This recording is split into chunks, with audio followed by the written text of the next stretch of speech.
Well, it's good afternoon, everybody, and thank you for joining us here on Oxford TV as we're all set and we're ready to bring you the first of our WSRA World Speedway Riders Association National Development League action this season. As the real mini company Oxford Chargers, they welcome the Middlesbrough Heat Floor Tigers to the Bet Goodwin this afternoon. Oxford have enjoyed success at this level, winning the title a couple of years back, and they've also picked up a runners-up spot in recent years. Joining Oxford and Middlesbrough this year in the league is going to be the Leicester Lion Cubs, who won the league last year, Edinburgh's academy side, there's a Sheffield Scunthorpe combined Steelers team, and then there's also the returning Bellevue Colts. My name's Lee Kilby, and I'm delighted to be bringing you the action today, and I'm even more delighted to be saying I'm joined today by Luke Killeen. Luke, welcome. Thank you. Cheers for having me today. No, it's good to have you, buddy. Normally I'm here for 2.5, 3 hours chatting away on my own, so everyone listening in is going to be delighted that you're here. Your expert view is what we need today. Yeah. And it's a level you know really well, eh? You know this level. Yeah, you know, I did a few years here. I started out here with the Chargers in the National League, and I've worked my way out of it this season. So, yeah, it'd be good to watch another Sunday afternoon meeting, and the track looks great, and it looks even better from up here. It does. Best view in the house up here. The track looks good. The weather's warm today, and that gives Jamie a challenge in terms of getting water, getting moisture into the circuit. But I think we noticed last season the track is prepared differently for this level of racing, isn't it? Yeah, it's always, a little bit slicker, easier to ride for, because some of these boys, it may be their first season or they may have been here a while, but you never want a track too challenging for someone trying to make their way in the sport. No, that's right. And again, you've got riders that are coming here that might have only been here once or never been here before. Yeah, and that also makes it challenging. So, the track does look a bit slicker compared to some of the meetings I've been in this season here, but no, I think it should make for some good, fair racing. Yeah, I think so. And Middlesbrough came here last year and there was a decent meeting. So what we'll do is we'll have a look at the two sides and we'll start with there's the league actually. Let's pick up on that. There has been a few fixtures in the league. We can see Middlesbrough there, who are the opposition today at the bottom. They've had a couple of meetings. We'll hear from their manager, Brian Turner, in a moment. And Edinburgh, they've started with a win. So it's really early days. First fixture for Oxford today. This level of racing, look, you go into it to win, but it's all about learning, growing, getting used to tracks and progressing as a rider, isn't it? Yeah, that's it. It's definitely the first stepping stone, and it's a great way I feel I came on a bit in this league. And I'd say a few of the boys here will definitely be making their way through the sport. Yeah, and they'll you can't put the price on benefiting from more track time. And again, we'll go into more detail in a bit. But let's have a look at the Middlesbrough, the Tigers team to start with. Number one for them, they've got Tom Spencer. He's been Leicester more recently, but he takes up the number one spot here for Middlesbrough. Number two, they've got a guest in today for Jamie Howder. They've got Cooper Rushen, who has started the season on fire. He's hit double-figure scores wherever he's ridden so far. At number three, new to the team this year, is Ace Piper. He's joined at number four by his brother Stene PIJPER, younger brother. So the Piper brothers come in this season. Danny Phillips, he's in at number 5. He's been here for a few years now. Ben Rathbone, he's in at number 6. And Haywood, he's another returning rider from last year. He picks up the number 7 race jacket. Manager Brian Turner. Brian's been a mechanic, he's been a rider, and he's now taken on the mantle of a team manager. And I managed to catch up with him in the pits earlier on. Brian Turner, Middlesbrough team manager. Good to see you, buddy. A new role for you. You enjoying it? It is, yep. It's brand new, debut into team managing. Been a rider, been a mechanic. Why not do team managing as well? And it's fair to say, you've had a couple of meetings. Yeah. They've not been straightforward for you as a manager, have they, so far? No, especially not after the first one, where we then go to the next one and we have to pick up 4 guests. But, it's challenging, but I've got help in all sides of me, so that's a big help. And it must help because it's obviously a club you know very well, and it's a region you know very well. Yeah. So from that side of it, you're quite well set up to be able to bring people in. Well, that's it. It's me home club. 10 minutes from the track, been involved in many other ways, like I say, over the years. But I'm looking forward to the rest of the season, and then get a 1 to 7. We start with. At some point, you'll get a 1 to 7. Yeah, hopefully. So let's talk about the team tonight then, because obviously Jamie's not here tonight. Jamie Howder. No, he's not. How is Jamie? He's not too bad. I spoke to him last week, and he turned up at our Scunthorpe meeting. He's doing well. He's hoping to be back for our next home meeting. So obviously it's ribs. There's nothing really you can do for them. Yeah. Pain relief and what have you. But he's in good spirits and he's really looking forward to coming back. And anybody that has looked at this level of racing so far this year can see that the guest you brought in is a masterstroke, because Cooper is hit the ground running, because obviously it's his debut year as well. Yeah. He's in phenomenal form. He is. And coming in 3-point average, you know, and I think while he's there, everybody's going to be snapping up for guest bookings and this, that and the other. So yeah, you know, he's coming in to replace Jamie, and if he can ride like he did at Scunthorpe and what he did at Bellevue, I think it was, did he score 34 out of 36? Double figures everywhere, yeah. In one day, you know. So, but like I say, he's new here, but it's Speedway, it's a track, we'll go and have a look at it, and all he can do is just do his best, and I'm sure he will. And that's the thing, at this level of racing, it's important to win, but it's important to progress. Yes, exactly, and that's why it's called the National Development League. You know, and that's what it is all about. There is experienced riders in our team as Danny and in many other teams, but they are there to help the younger ones progress and move on in the sport, and that's what it's all about. Yeah, that's brilliant, Brian. Well, yep. Good luck for tonight. Thank good luck you for the very season. much. It's great to see you Cheers. in the role, and yeah, keep on enjoying it. Yep, thank you very much. Top man. Cheers. Thank you, Brian. Thanks. Yeah, really good to get the views of Brian Turner there. Like he said in the interview, he's been a mechanic, he's been a rider, he's pretty much done every role and stepping into that management, and I think he's going to enjoy himself, Luke. Yeah, I'd say so. You know, it's they look quite a strong side. I'd say Cooper Rushen's definitely a trump card at number 2. You know, I hadn't heard too much. I'd heard he'd done a bit on the 250, but he's started this season, you know, a lot more than strong, and he'll definitely be one to watch tonight. Yeah, I think so. It's a bit of a masterstroke to bring him in. We had a similar scenario with William Cairns coming in last year as a guest as well. So let's have a look at the home side then, the Oxford Chargers, a team we all know very well. Number 1, taking on the number 1 this year, is Jody SCOTT. Number 2, returning again from last season, is Jacob Clouting. Arran BUTCHER, he's a new name into the side. He was with Leicester, and he's also riding at Birmingham as well this year in the National Trophy side. Number 4, Ashton VALE. Darryl RITCHINGS returning to the sport after a little break. We've already seen him once on Oxford TV when he guested for I think it was the Spies in their opening meeting. He had a ride there. Max Broadhurst, debut season for Max, son of Wayne, who used to ride obviously, and then Senna SUMMERS, again another son of a former rider. He's returning to the side as well at number 7. And Peter Schroeck, who's taken charge of all 3 sides this year. I managed to catch up with Peter and get his views on the side earlier on. Peter, Chargers team manager again this year. You love this level of racing, a bit like me. I love this level of racing, eh? Yeah, I love the unpredictability of it, you know, so because you just never know where you are, and but there's some really good kids coming through. You know, it's a good learning curve for all of those. Lovely sunny day, you know. So yeah, really enjoyed this type of racing. And it's that thing that you're going to unearth a gem at some point, aren't you? Yeah, I think we've been pretty lucky so far. You know, Yeah. I mean, we've got some good kids coming through. You know, last couple of years, even with Henry and you know, JJ, and you know, now we've got Luke. You know, Luke's come through. He's riding in the Premiership now. You know, so Yeah, I think absolutely. So it's in a very short period of time. So yeah, really proud of that. Yeah, and just looking at your side, you've obviously retained 3 or 4 from last year. Yeah. Jody steps into that number 1 spot. It's a big year for him, isn't it, at this level? Yeah, and you know, he had a meeting a couple of weeks ago for Redcar at Scunthorpe, and he done really well there. And yeah, it won't be long until he gets snapped up. You know, hopefully we can give him the opportunity here, but unfortunately you can only fit 7 riders in a team, you know, and he does a great job. He's a very determined young man, and you know, so yeah, we're really proud to have him on board.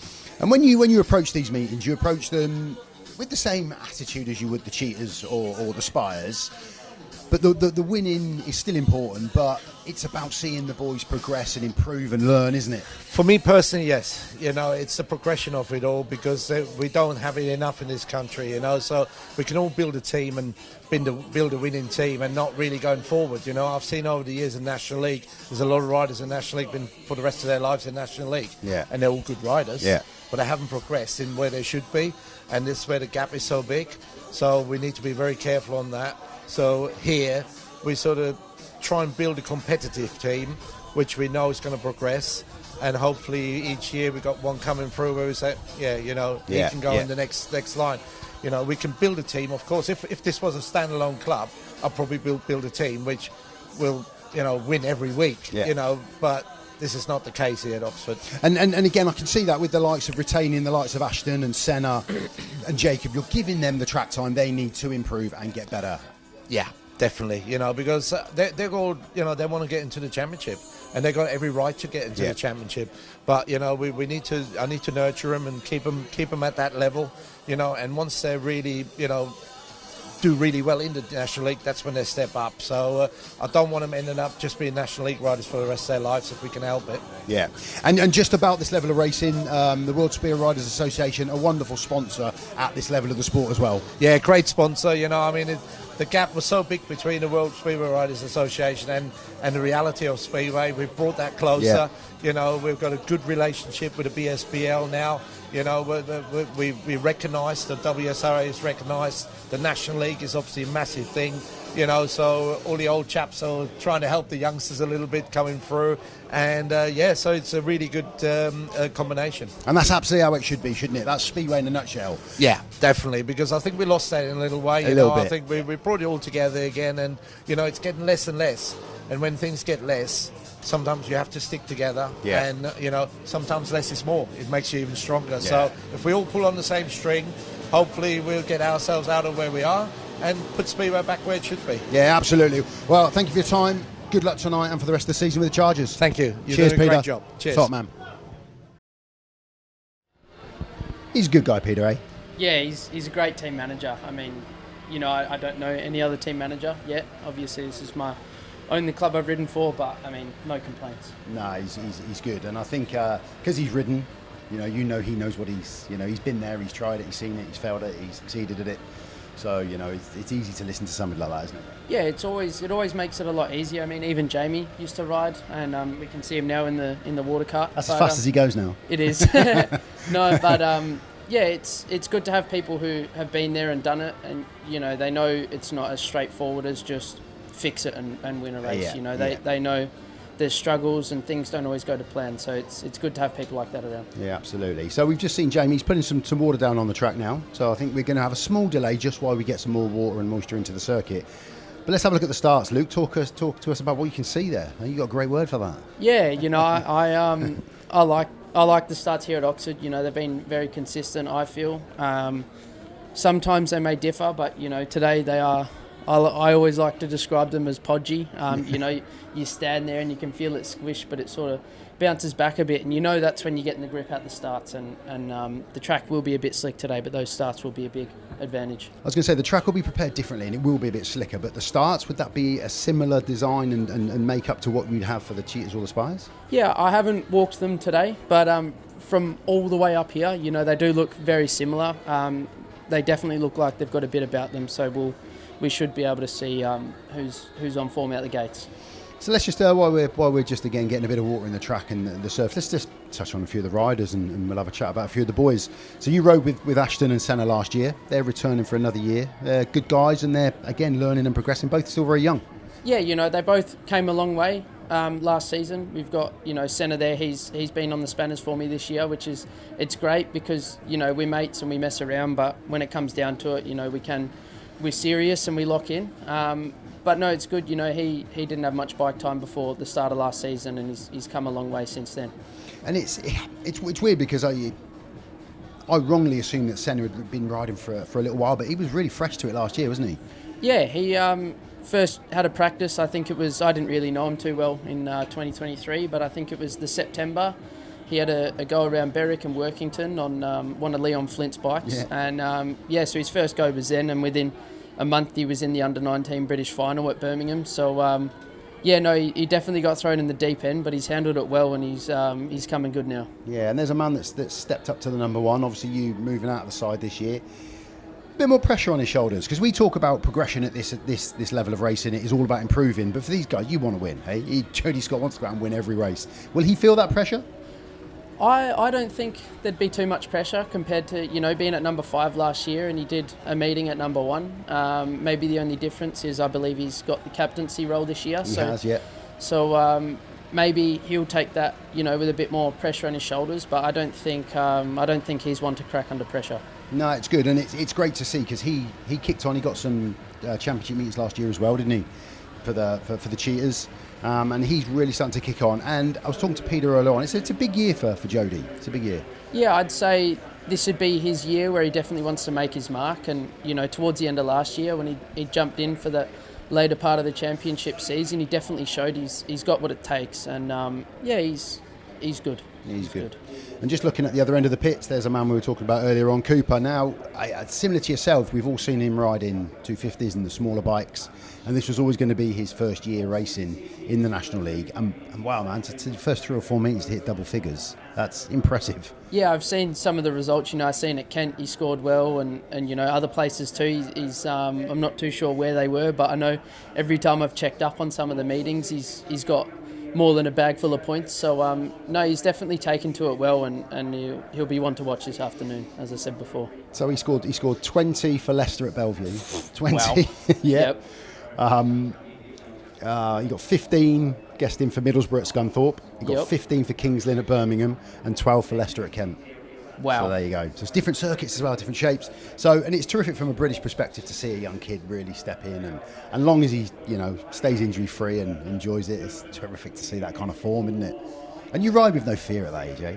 Yeah, that's it. I think until you've got a mortgage to pay and a family to look after, you sort of ride like it's your lifeline, because at this point it is, it's but yeah, you want to prove a point, you want to make your way up through the sport, and there's no better time to start than now.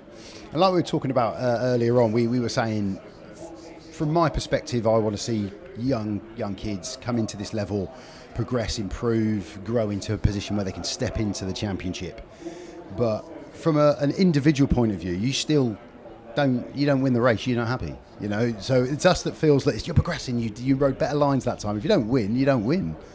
Yeah, that's it. It's tough at it. Yeah, when I first come over, I it was win or nothing. You go big or you go home. And no, I think some riders will eventually start to see that progression is key. But I'd say with the National League, there's a lot of riders out there who are there to just win. Yeah. Absolutely. And the rest of the you obviously rode against a lot of these boys last year, but is there, the Piper brothers, they're making great strides in the sport as well. Ace has obviously had a season at championship level. Again, this will be a year that he wants to really make his mark at this level, to be able to say, right, I'm ready for championship, big time. Yeah, that's it. He'll definitely be hungry for it, and current under-19 British champion as well. So you can't count him out, but he's definitely a strong rider. Yeah, 100%. So as we can see, Jamie is still out. It is really warm here this afternoon. It's been baking all day. There is a little bit of wind in the air as well. So you've got the sun, and then you've got that wind whipping over the top of the track. It just draws all that moisture straight out of the track, doesn't it? Yeah, it dries up straight away. That was a problem we had here last year. I'd say the track seems to be holding water a lot better this year compared. I know a lot of off-season track work went in, and there's that new curb, and they've built up the banking a bit. So no, it seems to be holding well. There's a ride, Arran. So we've just seen Darryl RITCHINGS on screen there, and there's Arran BUTCHER. Arran, he was Freddie Lindgren's mechanic last year. And he's been on the spanners a little while. He's got a young family as well now. So he's one of those riders. I was at Birmingham in 2018 when we had, at press and practice day, we didn't have a number 7 at Birmingham when we were in the National League. So we essentially had like a race-off between 3 or 4 guys to take the number 7 jacket. Yep. And Arran won the race and got into a position to be able to race at National League. And it was a bit early for him. But he's been around this level of racing, and he could be a real trump card there in the middle of the side. I think he's at 3 today, isn't he? Yeah, he's at 3. So he could prove a really worthwhile rider in there. Yeah, definitely. Arran was here in 2022 when the club come back. He was one of the chargers. But no, from the get-go of what I've seen, he's on it, and he's done plenty of grass track, I believe, and I know he's done some beach racing too. So he knows how to handle a bike. Yeah, and Darryl RITCHINGS is another rider. I know Darryl quite well from his time at Swindon. He had, he's been in the Swiss. I think he's around the 30-year-old mark now, Darryl, and he came into the sport very young. Was doing really well at National League level for Cradley, Dudley, whatever they were called back then. And then he got an opportunity with Swindon in the top flight, and he's a Swindon boy. And in his second meet, he had an awful crash that really, I think he was in a coma for a little while. So it was a really bad incident, and it essentially ended his career. And we thought that was going to be him done. And he's made the decision now to get himself back into racing, and it'd be interesting to see how he goes. Yeah, he had a good performance for the Cheetahs when he was here at the start of this season. But no, I hadn't heard the name until he came back for the Chargers. But I did hear he had that 8-year break, and yeah, looks like he's never been off the bike. No, he doesn't, and he's probably in a better racing state now than he ever has been. So that's interesting. We've got some nice dynamics to the meeting today. It's going to be interesting to see a few of the riders getting back out on track. Just while we've got this small delay, as you speak, just to get the moisture into the circuit, we'll take in a video of a race involving one Luke Killeen. Let's have a look. Here we go then, here is our lineup for heat number 2. Off the inside for Oxford in red off the inside will be Francis Gusts. Next to him in white will be Drew Kemp for Leicester. Luke Killeen in blue off of gate 3 for Oxford. And Dan Gilks, quick bike change for Dan there. He's going to be in yellow off the outside for Leicester. Oh, the referees let it go. That was very close. Here we go, heat number 2. Takes up and Drew Kemp's made a better start this time around. Luke Killeen just moving out to shut Dan Gilks' line off, but will Dan get a run down the back straight? He certainly does. Dan Gilks has ridden a superb first 2 corners and he's got himself out front. Luke Killeen now set chase. Oh, Dan's gone in a bit hot, just lost the back end, but caught loads of grip. Luke Killeen round the outside of Drew Kemp and up into second place. Can Francis Gusts get up to challenge Drew Kemp, or is Drew Kemp going to come back at Luke Killeen? The one thing I know is Dan Gilks is out front. He's gone a little bit wide. Will Luke Killeen get the straight line speed? He does. Third to first for Luke Killeen. Dan Gilks now finds himself in second, just getting into a little bit of bother. He holds on to second place with a lap to go. Drew Kemp in third. Just locking up a little bit, a couple of the boys on turn 2 there. But I tell you what, this is a fantastic heat for Luke Killeen. Again, he just gets in, a couple of the boys getting in a spot of bother. But Luke Killeen, wonderful win for him. Dan Gilks rodeoing for 4 laps, holds on for second. Drew Kemp in third. And Francis Gusts there, just a spectator. Great heat win for him. Luke Killeen out front, Dan Gilks second, Drew Kemp third. Both of those two had the lead for a short time in that heat. So you picked one off around the outside, you picked one off up the inside. Perfect race, apart from the start. Yeah, the start was... the track itself was a bit tricky that day. But, yeah, no...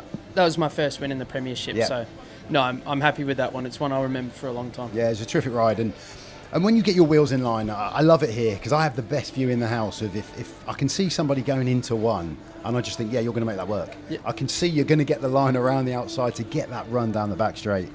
Yeah, I personally feel I've had a bit of straight line speed this year, and no, I'm not sure what I've done, but I'm just going to keep doing it. I won't change a thing, and we'll see how it plays out. So just while we're on that, you obviously had that run of last places in your first couple of meetings. Mentally, how do you not let that grind you down? Well, it did a bit, to be honest, and I'm a bit bad for having a look at social media as well and to see all these different fans saying certain things. It didn't help. But no, I had bike problems at Kings Lynn away and Kings Lynn at home. I had bike problems in both first heats, so that made it difficult. And because it is, and you say you look at social media, and you can't help but not look at social media, I don't think. But it's amazing. Like, I think we've all experienced, everyone that's been in the sport has experienced it to some degree, where you get criticism for things you do, even off the bike myself. I've had it before. But you just have to ignore it, don't you? You just have to ride that out. Just ignore that, because no one really and truly knows, apart from you, your mechanic, your close, your family, your girlfriend. You're the only ones that know what's going on, eh? Yeah, that's it. And it's as I said before, it's not as straightforward as it seems. So to some, they think we turn up and we do our 4 sets of 4 laps and we go home. But most of the time that drive home's you're kicking yourself and you're wondering, and you're getting some sleep in the van because you've got to wash your bikes and you're racing the next day. So yeah, it's a draining sport, but yeah, we do it because we love it. And that's where we take our hats off, the fact that you came through those meetings where you didn't pick up any points, and then you got a win, and then you start picking up more points, and then you just snowball, and that once you get that good feeling and you're starting to score, it just breeds confidence, doesn't it? Yeah, and people have said to me in the past, winning becomes a habit, and I never truly believed that until now. I feel a couple of paid wins, this season in the top league, and it's been good. And then some races in the championship, a race win here and there, and now maybe it has become a habit. Hopefully, that's good. Yeah, that's what we want to see. So let's focus back to this afternoon then. Track grading is done. The water is in. So we're just getting a quick conversation here with the two captains. We'll just get their views, and then what we'll do is we'll be quiet and we'll see if we can ascertain who's going to win the toss. what gates they're going to take, and then we'll have a quick chat about the starting positions and who's got what. Then we'll run through the sides again quickly before the boys taking a couple of laps on parade.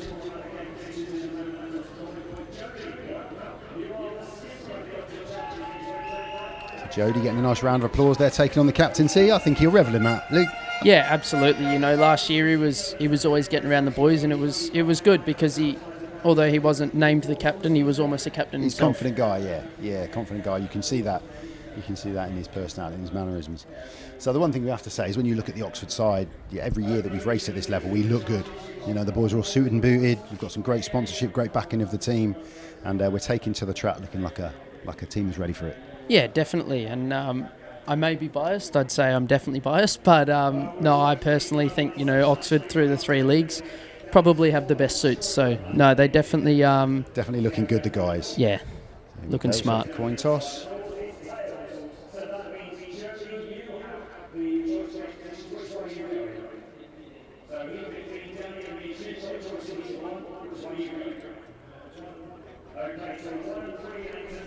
So Jody won the toss. He's deferred to 15, which gave Middlesbrough the pick, and they've gone for 1 and 3. Why would he have deferred to 15 there, Luke? Yeah, I'd say all the starts at this point are fairly even. So, you know, throughout the meeting they will change. I know Gate 4 tends to come off, but if it comes down to the wire in Heat 15, you definitely want to be the one with the choice of gate picks. Yeah, I'd say that was apt. And that's been the case this season here. From 1 through till, I don't know, 9, 10, 11 maybe, it's just a lottery. The gates have been, you can win off of anywhere.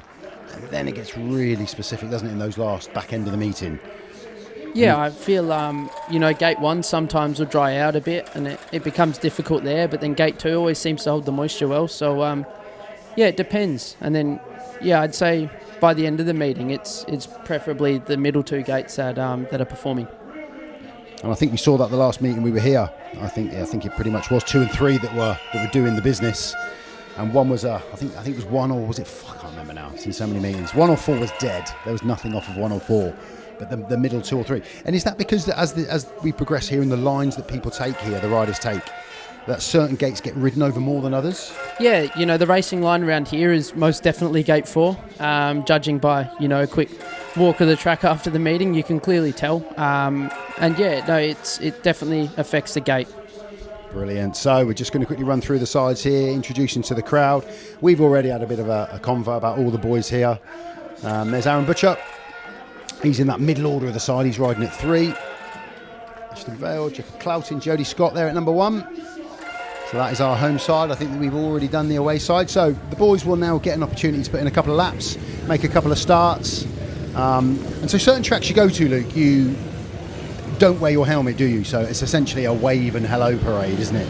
Whereas here, you can make a couple of starts and get a feel for the bike. Yeah, that always takes some of the pressure off of your first heat as well, because, you know, most boys like to have a practice start and see how it's working. So when you've got to make that practice start on the 2 minutes, it can make it difficult. Why do you think some sides do that, where you don't have your helmet and you can't make the practice starts? Possibly to help the home side, you know, a bit of an advantage if there's a rider who hasn't been to this track before, or any track. But no, I think that's another positive about Oxford, that, you know, you get your chance to get a feel for the track and, you know, maybe crack a little slide around the corners and have a practice start or 2. Yeah, because you see some boys make a start and then take a couple of turns. Others will just bang out a couple of starts. And is it pretty much do those starts, get a feel, straight back in, make the adjustments if you want to make the adjustments? Yeah, and especially if, you know, you're in Heat 1 or sometimes even Heat 2, I personally like to have a lot of time to prepare and just calm down a bit and breathe. So yeah, when you're in those first couple of heats after the parade, it's nice to just get in straight away, and if you do want to make any changes, you've got the time. Yeah, absolutely. So the riders will make their way back in, and HUMPHREY-KENNETT is our referee this afternoon. He's got his finger on the button. He will be getting the riders out for Heat 1 very shortly. And then what we'll do is we will talk our way through this 15 heat meeting. And hopefully, we want it to be a close meeting. We want an Oxford win because we're Oxford TV. We want a nice close meeting. And we just want to see some close racing, eh? Yeah, it's always good to have a nice battle right the way through. You know, that's it's entertainment for the crowd, and that's the best way. Sometimes the points won't show how close the racing actually is, but yeah, I mean, if that's the case, you've got to be there and watch it to see it. Absolutely. So, if you are an Oxford fan that wasn't able to get around to the track this afternoon, thank you for joining us. Likewise, if you're a Middlesbrough fan, that's a heck of a drive down here on a Sunday afternoon. We appreciate the fact that you've bought the stream and you're enjoying it this afternoon, or whether you're just a Speedway fan, sat at home and thought, what am I going to do? Let's have a watch of some Speedway on Oxford TV. We thank you very much for buying the stream, enjoying the stream. If you're finding this link anywhere else, please don't use a dodgy link.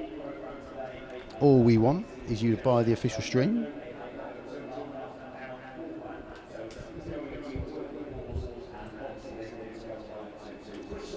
And there we go. There is currently a bit of a Walk Talk Speedway charity gig going on. Greg Blair, Laura, who obviously works here, you know Laura very well. They're pounding the beat at the moment, aren't they? Oh yeah, I'm sure they would have got up at the crack of the dawn this morning and got going. But no, it's a long walk, but it's for a very good cause. So it's 107 miles, Berwick to Redcar, and it's all to raise money for the Speedway Riders Benevolent Fund. You can scan that QR code. If you scan that now with the mobile, that will take you straight through to the fund page. Whatever you've got, a quid, couple of quid, 5 or 10, or whatever you're able to contribute to that, it all goes towards helping the riders. And we can't express the value of the Benevolent Riders Fund when you get injured, can we? Yeah, no, that's it. You know, they've helped me out very kindly a few times now, whether it's, you know, a little bit of money to afford rent or, yeah, you know, even just helping towards some recovery. So it's it all definitely helps, and it takes a lot of pressure off, because when we're not on the bike, we're not making money. And I think a lot of us don't forget that, because we know that, but I think it's very easy to forget that if you get injured, you don't earn. That's the bottom line, isn't it? Yeah, that's it. And again, if you're not scoring, you don't earn. So no riders out there to get injured, obviously, and no riders out there to not win. Yeah. So Scott, Greg and Laura, you're probably not watching and listening because you're walking, but we wish you all the very best. If you contributed to that cause, thank you very much. And if you haven't, you can find Speedway Riders Benevolent Fund website. There's a link on there. And if you just scan the QR code, thank you very much. So I've heard the 2 minutes. So Humphrey-KENNETT is getting us moving here. There's Jody SCOTT. He's going to be coming out in heat number 1, off of gate number 4, which was his choice to defer. And he's going to be up against Tom Spencer, who's ridden here a few times. Tom, I've seen Tom a few times racing here. Cooper Rushen and Jacob Clouting at 2. So exciting stuff. It's good. I love this level of racing, Luke. I really do. Yeah, it's great. You know, everyone's out there going for it, throwing hammer and tong. So yeah, it's definitely going to be an exciting first heat. It will be, and the fact that Middlesbrough have had a couple of meetings already, they've lost a couple of meetings. They're not going to want to lose 3 on the spin. They're going to want to try and get something from this one today. That's for sure. Yeah, definitely. So, boys are coming around then for heat number 1 of this WSRA National Development Meeting. There's probably, I hazard a guess, no one new to Speedway, but we've got 15 heats, 2 riders from each team in each heat. 3-2-1-0 is the scoring from first to last. We've got 4 laps. There are no brakes. There are no gears as such, so it's game on. Whoever's the bravest into that first turn has got a good opportunity to win. So here we go then, heat number 1. Off the inside in yellow for Middlesbrough will be Cooper Rushen. Next to him in blue will be Jacob Clouting for Oxford. Gate 3 in white will be Tom Spencer for Middlesbrough. And Jody SCOTT in red off the outside for Oxford, captain of the Chargers. He will be off gate 4 in the red helmet colour. OXS Oxford Stadium there, our sponsors of heat number 1.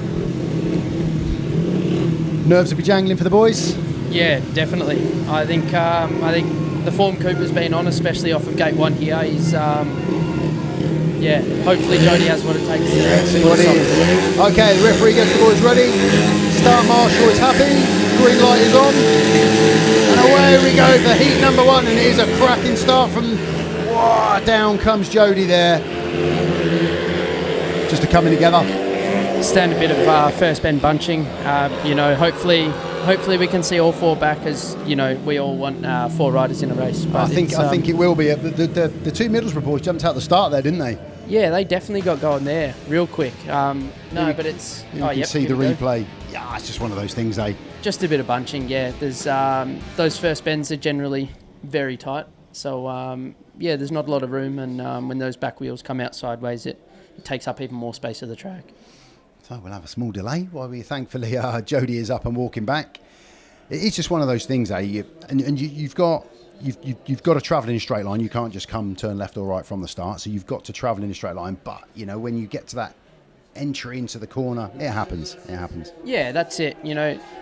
Especially on a day like today where the track's slick, everyone's going to be hunting that one grippy spot on the track. So or darting to the inside. So it's it's always going to happen, really.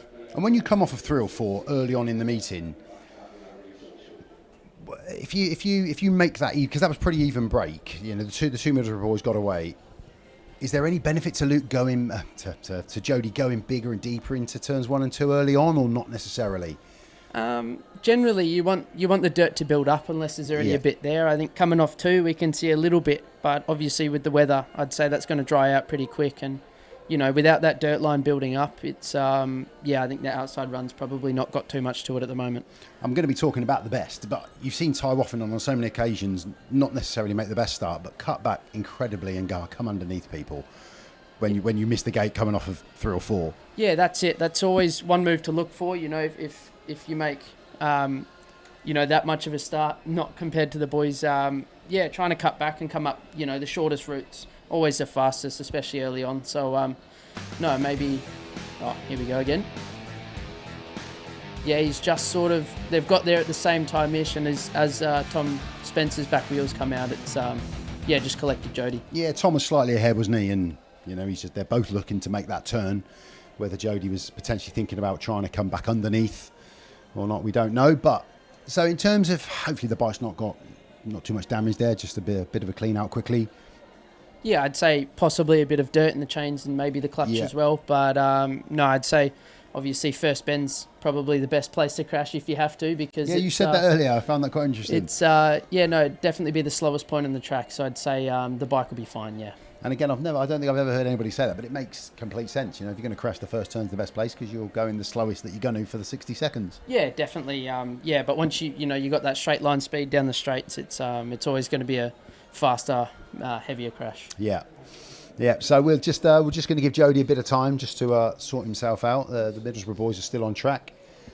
As is Jacob Clouting there, with his dad Savalas, who again I used to watch. I used to watch him ride for Ipswich.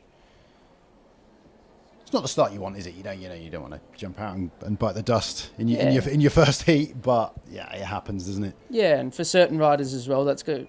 Could put a bit of fire in Jody's belly, and maybe we'll watch him make a blinder here now. Hopefully, yeah, exactly. That's the flip side of it. As long as he's okay, which he is, bike's coming back out, he's coming back out.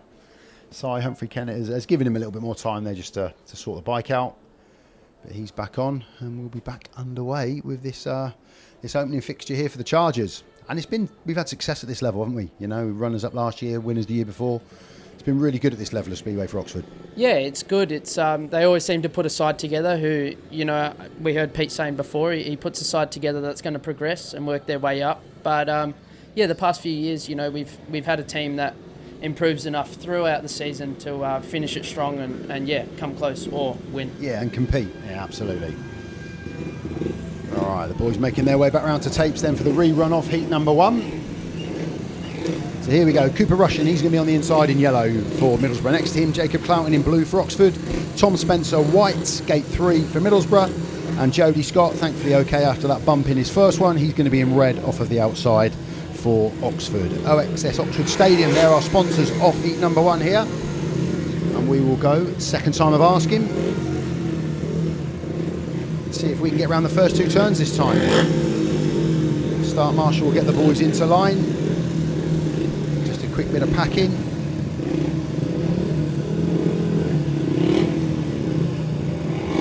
Start marshal calls them in. So can the Middlesbrough boys repeat their start, because they both popped out of the trap in that last one? Yeah. But it does make some blunders there. Yeah, they did. Yeah, let's see if the Oxford boys can repay that favour here. Tapes go up, second time of asking, and it's Cooper Rushen again off the inside, who's made a great gate. Tom Spencer has come across the front of Jody SCOTT, but he's got his wheels in on, and he looks to put a move back up the inside early on as we go into turns 3 and 4. Cooper Rushen out front. Jacob Clouting in second. We've got a couple of battles going on here, Luke. Yeah, it's nice to see a bit of close racing out the front and the back, but yeah, no, we've seen Jody just move up the inside there, and he seems to be pulling a bit of a gap now on Tom. Yeah, Cooper made the gate off of one, and he's got bike problems, and he's slowing, and he's stopped. He's looking to get it going again. Oh, his kill switch has fallen out. Yeah, that's terrible news for Cooper and for the away side, but I tell you what, for Oxford, they'll absolutely take it. Jacob Clouting, he takes up the lead, followed by Jody SCOTT. Tom Spencer now unchallenged in third place. Gift of a 5-1, really, Luke. Yeah, no, that's it. But, you know, you'll take all the luck you can get in Speedway, because sometimes it'll go your way and sometimes it doesn't. Yeah, it does ebb and flow. Sometimes you get it, sometimes you don't. But it will be a welcome 5-1 in the opening fixture here for the home side with Cooper Rushen. Unfortunately, it was the kill switch, Luke. Yeah, I seen the rope dangling off of his wrist. No, gutted there. Bummer. But, yeah, he's not going to be. Is that just one of those things? Because that hardly ever happens, eh? That happens. It happens here and there. But, yeah, maybe he'll learn from it and put a bit of tape around it next time. Yeah, he's going to be disappointed with that. But for the home side, they'll take the 5-1. Jacob Clouting with a win. Jody SCOTT second. Tom Spencer third. Unchallenged, and Cooper Rushen failed to finish. So a 5-1 to the home side. Great start for the Chargers. That gets their opening fixture here off to a flyer. But from the tapes, it was the Middlesbrough boys again. Yeah, you know, I think Jody had made a bit of a better one than Tom this time, but he never quite got across early enough. And, yeah, Tom's just come up and blocked his run there. Yeah, he moved straight over and kind of killed that run, didn't he? But he's switched back up to the inside, and it's good to see Tom block the run, but I think maybe he's come in a bit too hot and washed a little too wide there. Yeah, it was destined for a 3-3 until that engine failure for Cooper Rushen. But like you say, the meeting, you're going to get luck going for you, against you. So when it comes, you take it. Yeah, that's it. It's Speedway's as much as it is equipment and skill. It's there's a bit of luck that comes into it too. A bit of luck involved. So referee's moving us straight on then into heat number 2. Off the inside will be Max Broadhurst here. He did ride one meeting for Oxford last year as a guest, but he's essentially making his debut here on the inside in red. Ben Rathbone, he's going to be in white off of gate number 2. Senna SUMMERS, blue for Oxford off of gate number 3. And Kai Ward, he's going to be in yellow off of the outside for the Middlesbrough Tigers. Keith Cook Construction, they're our sponsors of heat number 2. And we've got 3 riders here on the outside 3 gates that are all retaining their positions with their clubs. And we've got Max making his debut. Yeah, it'll be good. You know, I think it'll be good for Max to be off of the inside gate there. No one up the inside of him, so hopefully that'll be a bit more confident. Yeah, let's see if he can make that start from the inside. Tapes go up on heat number 2, and it is the Oxford boys that get themselves into that first turn first. Senna SUMMERS around the outside. Max is a little bit uncomfortable. That's going to give Kai Ward the opportunity to come around the outside of him. So, Senna's out front. Currently Kai Ward in second place. Max just looking a little bit uncomfortable in third, Luke. Yeah, and talking with Senna the other day, I think all being well here, a few more smooth laps and he could be on for his first win in Oxford colours. Yeah, he certainly looks comfortable out front. He's just got to keep his head. He's pulling away a little bit from Kai Ward in second place. So he's just got to keep composed, keep calm, ride a sensible, calm line. And he is pulling away, he's getting an advantage. Kai Ward's in second. And there's a little bit of a battle in third. Max Broadhurst just keeping himself ahead of Ben Rathbone. But we can see the pace change in this one. Yeah, you know, I think these boys are slightly on the less experienced side. And, yeah, no, but it's all good laps for them. Yeah, we just need to keep an eye on that battle at the back because Max has just moved off the line and that is giving Ben Rathbone the opportunity to come up the inside into third place. Senna SUMMERS with the win, hats off to him. Kai Ward in second, and it is Ben Rathbone that just gets up to challenge Max and take that third place from him. But Senna SUMMERS, great win. Yeah, great win, and yeah, if I'm not wrong, that's his first win in Oxford colours too, which is, yeah, it's great to see, and it'll be a big confidence booster too. Yeah, that's terrific for him. Tapes to flag, really confident first couple of turns, and then just looked in control. So he took the win. Kai Ward was in second. Ben Rathbone, he did get up ahead of Max Broadhurst into third place. And Max just feeling his way, first heat for him. So it's a 3-3 scoreline, 8-4 the progressive score, and our first even Stevens of the night.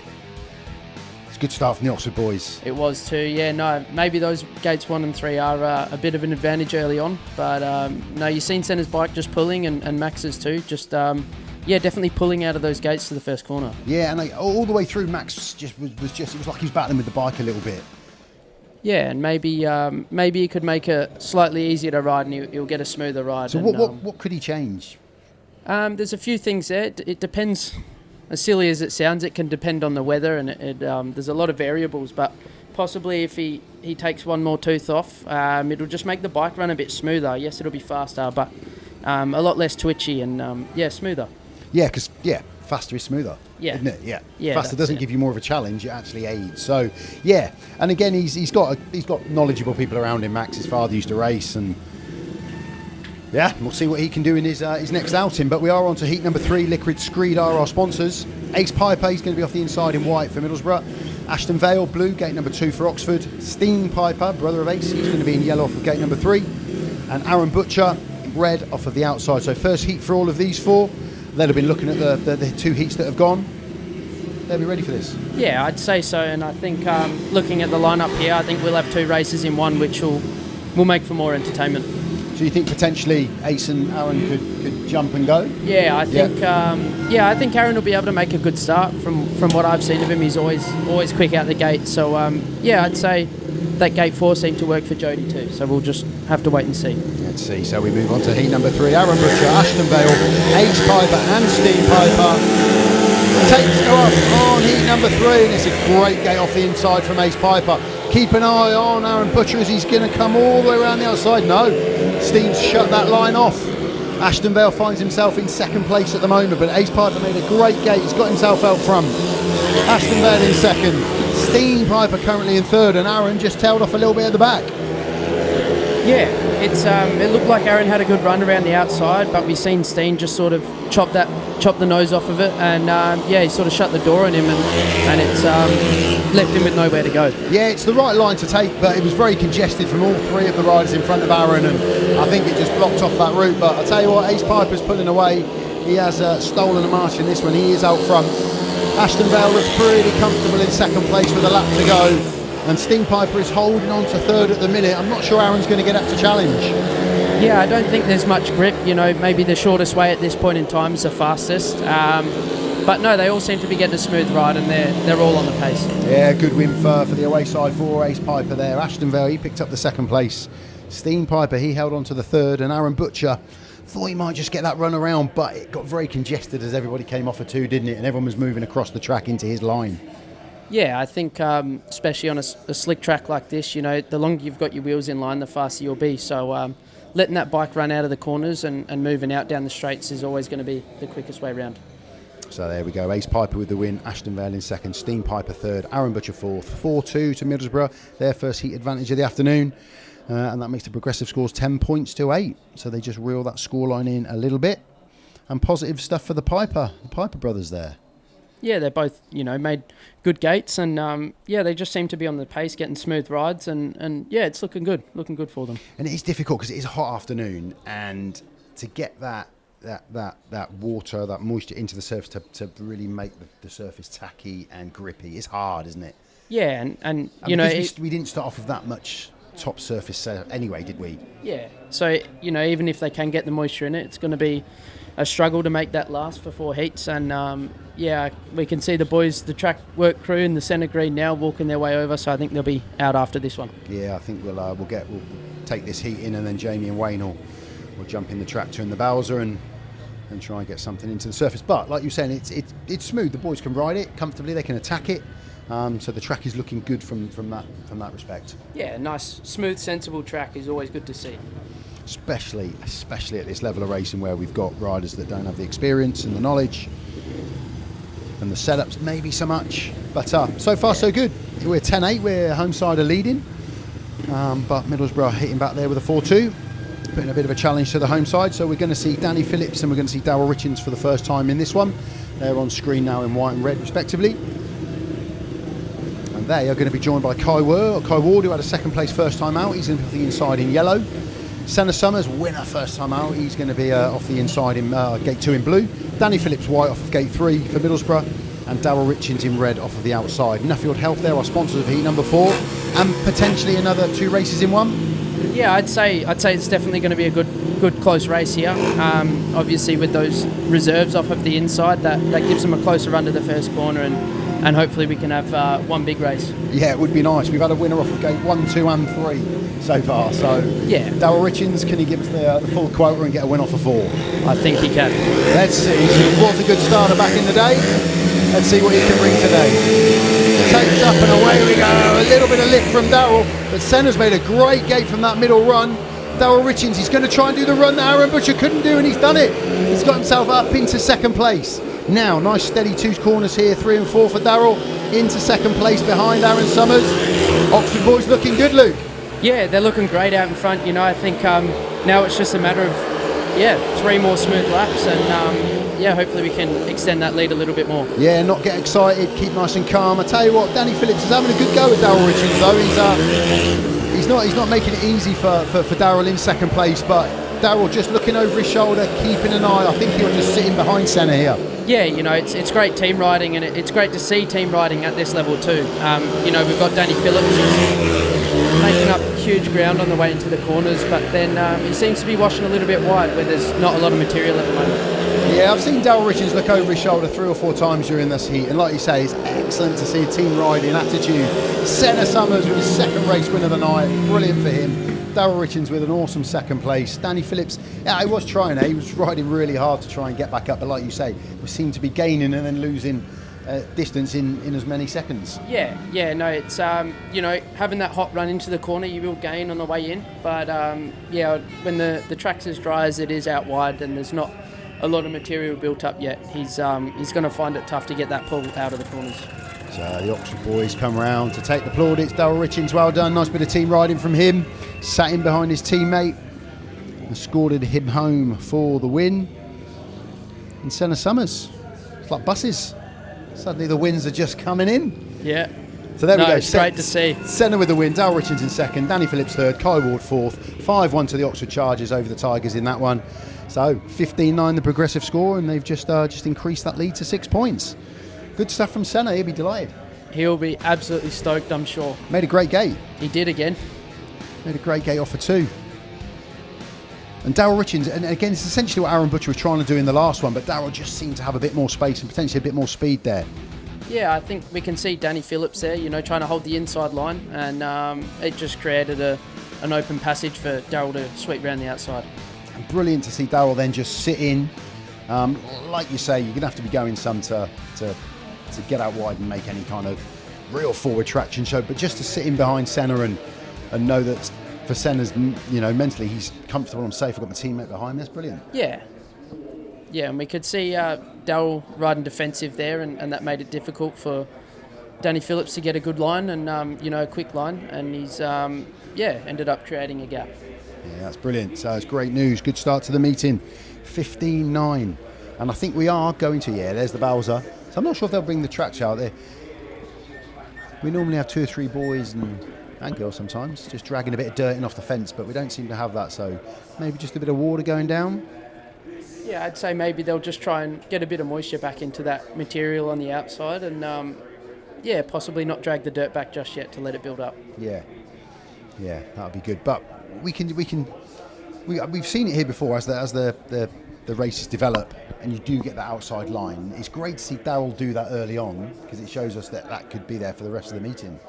Yeah, and it's only going to get stronger now as that dirt keeps getting pushed out there, and Jamie's throwing a bit of water on that patch where he's just run out. So I'd say it's going to create more racing lines and more exciting racing. And we've seen it in the Spires and the Cheaters matches that have been here this season. From very, very early on in those meetings, the line on 3 and 4 has been so wide.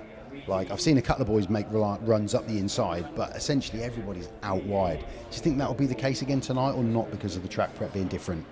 I'd say, track prep's definitely going to be different for these boys, and the weather's the polar opposite of what we had, especially against Leicester. So, no, I don't think it's going to be that wide, although from up here I can see there is a build-up of material coming off of 4. So, maybe if there's a bit more water thrown into there. I've seen Senna on one of the later laps in that last heat use that line, and maybe a few of the other boys can and get some passes coming out of 4.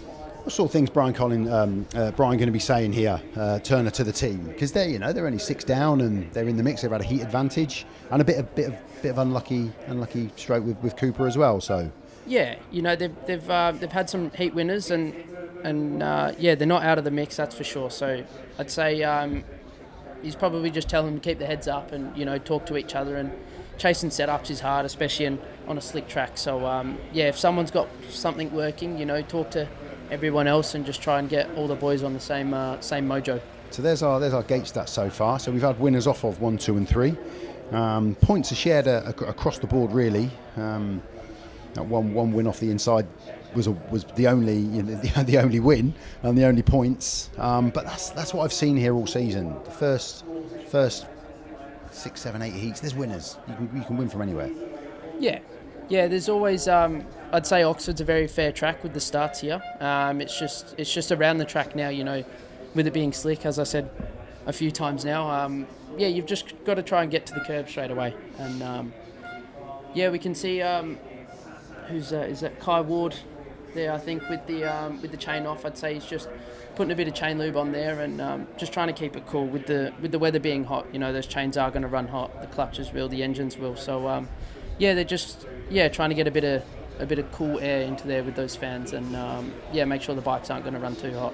And is that, you obviously take advantage of the intervals here to do this type of work. You wouldn't generally do what they're doing now just between heats like 2 and 3 or 6 and 7. You wait till you get a grading break. Yeah, and intervals always a good time to do it, and those track grades. I'd say those number 7s with heats 2 and 4, there won't be any time, if any at all. There won't be a lot of time to make those changes and try and cool it down too much. So usually you just refuel, re-oil, and put some fans on the engine and clutch to make sure it doesn't burn out. And do you find at this level of racing, as you get higher in the sport, championship, and then especially in the Premiership, sometimes setups aren't willingly given by teammates. I've heard the stories that someone's got a great setup, but they won't necessarily always share that because they just don't. At this level of races, it's imperative that everybody shares best practice, isn't it? Yeah, that's it. And to have everyone on the same form is what's going to make the National League side win. But I'd say with those top leagues, I've never really found a struggle. The boys have been pretty open with right throughout the camp, really. That's good. Just helping everyone come on, and I'd say being one of the younger ones in the side, they all want to help everyone climb the ladder, and it's great. Should we talk about Cooper Rushen's leathers and tassels there? Don't see many tassels anymore. No, you don't. The last set I seen, I think, would have been Adam Ellis at the GP when he was wildcard. Yeah. Although I don't remember them lasting too long, but no, it's bringing back a bit of fashion. I remember talking to him at the Ben Fun meeting a couple of years ago when he was on the 250s and they were doing the exhibition races, and I said to him about the setup. So that a bit of tape. Yeah, no, that'll keep it on, but if you come off the bike, it's not gonna stay in there. So it's still safe and it's still serving its purpose, but it won't just vibrate out because sometimes they come a little loose and the clip can just come out. And like exactly like you said there, the tape makes if you come off that bike, the tape's going to make no difference whatsoever. Yeah. No, you see some people have little elastic bands around them and it serves the same purpose because you're not putting on new tape every time. But I'd say that tape's ideal because if you wrap it around once, maybe even twice, it's still, when you come off that bike, it's not still coming. Does the clip wear over time? Because obviously you're taking in off and on all the time. Does it just become a bit loose? You have to swap them? From what I understand, I don't know too much, but I don't think it's a clip wearing out. I'm pretty sure it's actually the cutout itself can become a bit loose inside. So you can take them off and tighten them up a little bit, and they're as good as new. But no, they will over time become a little bit looser and just rattle out. But that tape was definitely, you said that earlier on, that was definitely going on after that heat there. So just a word on Max, because he started the heat okay, he was in a scoring position to start with, and then just started to go backwards a little bit. It looked like he was just struggling a little bit didn't look that comfortable on the bike. Yeah, I think he seemed to be getting a little bit of a tougher ride compared to some of the other boys. But I don't know, I think slightly off of the racing line, he opened that door up the inside for Ben. And that was only on the last lap, wasn't it? Yeah, so he was holding it until that point. They'd be disappointed that he didn't hold on, but he just come off the line and invited him up the inside. Yeah, it's tough, especially I'd say he'd be feeling nerves more than anyone else as it's his debut meeting as a team member. But no, it's good to see he's definitely getting round. Good. And Arran, there was almost a mirror, Arran Butcher's heat to Darryl Ritchings' heat. They did the same line, they did the same thing. Arran just didn't get that space to get down the outside like Darryl did he? Yeah, we've seen Danny Phillips turn back a bit harder, and that's opened the door for Darryl. But then, Stene PIJPER just let the bike run a little bit more, and just shut the door on Arran Butcher there. Shut that door. So we are 15-9 after 4 heats. It's been a good start to the meeting for the home side. They've got that 6-point advantage, but in Ace PIJPER, the away side have got a winner on the board. Kai Ward picked up a solid second place. So there are positives there for the Middlesbrough Tigers team, that is for sure. But at this moment in time, it is a 6-point advantage for the Chargers as we move into the second block of heats. No track grading as Luke predicted, but a bit of water's gone down predominantly on the outside. You wouldn't necessarily put so much down on the inside. A little bit went down, I think, but not too much. And we're going to be seeing Arran Butcher come back out in this one. And he finds himself off of gate 1 this time. So yeah, gate 1's been working for sure, and different proposition. It gives him that, he's on the curb coming into that first bend, so that'll definitely get a better run, and if he hits the front, he can control the race from there. Yeah, so we're going to see Arran Butcher partnered with Ashton VALE. We've got a solid second place in his first outing. And they're going to be coming up against Tom Spencer and Cooper Rushen, who were on the end of a 5-1, but only because of Cooper's cut out and engine failure in that one. So I think it's the first time that Cooper's been here on a 500. So this is his first time of attacking the track. So let's see if he can get 4 laps under his belt this time. Yeah, I was just saying, when I spoke to Cooper at the Ben Fun meeting a couple of years ago, I said about the suit and the design. He said, I just want to stand out. So I don't want to be boring. I was like, that's awesome. Good for you. You've got to have a personality. No, that's it. And when you've got eyes watching you as well, and you're doing stuff like he's doing now, it definitely opens many opportunities. Absolutely. So here we go. Teng Tools are our sponsor of heat number 5. Arran Butcher, he's going to be off the inside in red, failed to score first time out. Cooper Rushen, engine failure first time out, he's going to be in yellow for Middlesbrough gate number 2. Ashton VALE, 2 points in his own ride, he's in blue off gate number 3 for Oxford. And then Tom Spencer, 3rd place on the end of a 5-1 against, he's going to be in white off of gate number 4. So Start Marshall gets the boys into line, 15-9. Tapes go up on heat number 5. It's a good start off 2 for Cooper Rushen, but keep an eye on the boys around the outside, because Tom Spencer is right out wide and has got himself up into 2nd place. And are the away side going to throw a 5-1 straight back at Oxford in this one? Cooper Rushen out front, Tom Spencer 2nd, Ashton VALE 3rd, and Arran Butcher sadly at the back again, Luke.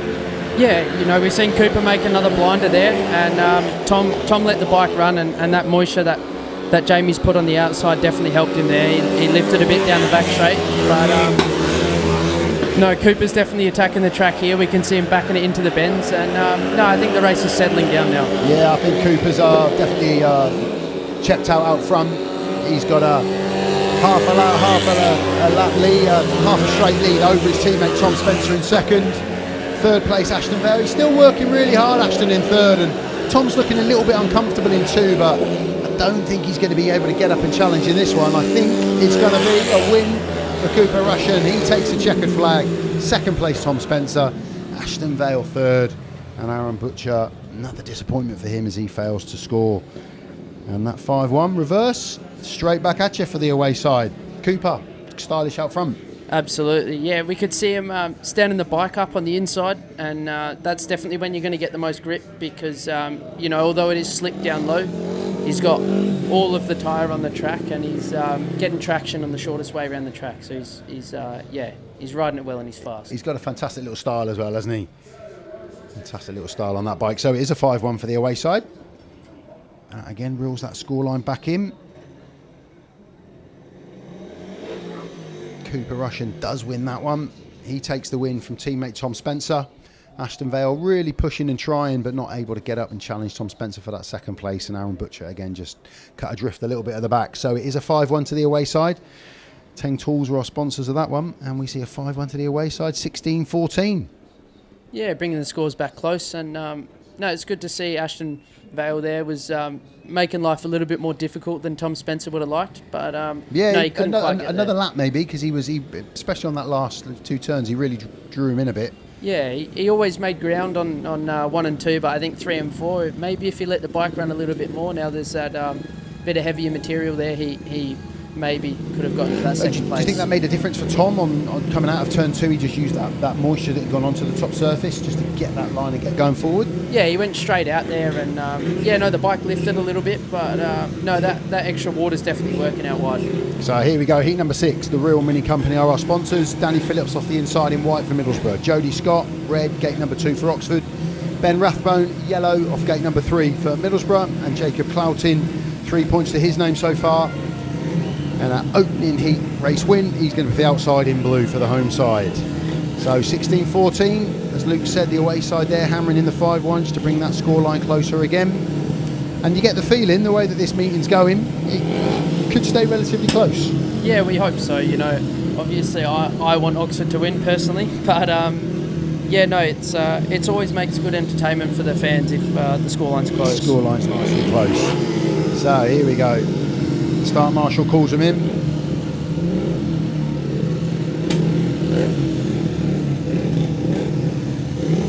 Jody SCOTT, Jacob Clouting, Danny Phillips and Ben Rathbone, heat number 6. Takes up and away we go. A bit of a lift there for Jody SCOTT, but he's got over the top. Oh, very tight in there. 2 come down. Kind of had that writing on the wall. Are we going to class that as first Ben bunching, or was that into turn 2? I'm no referee myself. That's a close one. I think we might see Cy in a minute, the referee, because there's the contact. Yeah, you can see Danny's legs just drop back there, and that's always going to throw more weight back, and always make things make the bike more likely to spin out. But no, Jacob Clouting, wrong place, wrong time, and just a bit of contact there. Yeah, it'll be interesting to see if the referee does exclude Danny Phillips from that one. Was Danny taking almost avoiding action to not go into the back of Jody, because they were really close there going through the apex of 1 and 2. Here we go, we see it again. It's Danny up there, Jody's got over the top of him. Yeah, I don't think Jody's really in the way. He's already sort of made that run around. But no, awkward fall for Jacob there, and Danny too, got away with that there. But no, it's an awkward crash. He's up and walking back.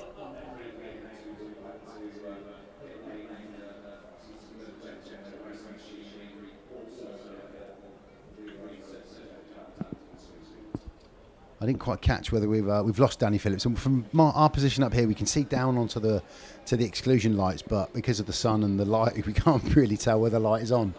So I'm not sure. Danny's made his way back into the pit, so I think he has probably been excluded as the cause of the stoppage in that one, because it was into turn 2 and he came down unchallenged, didn't he?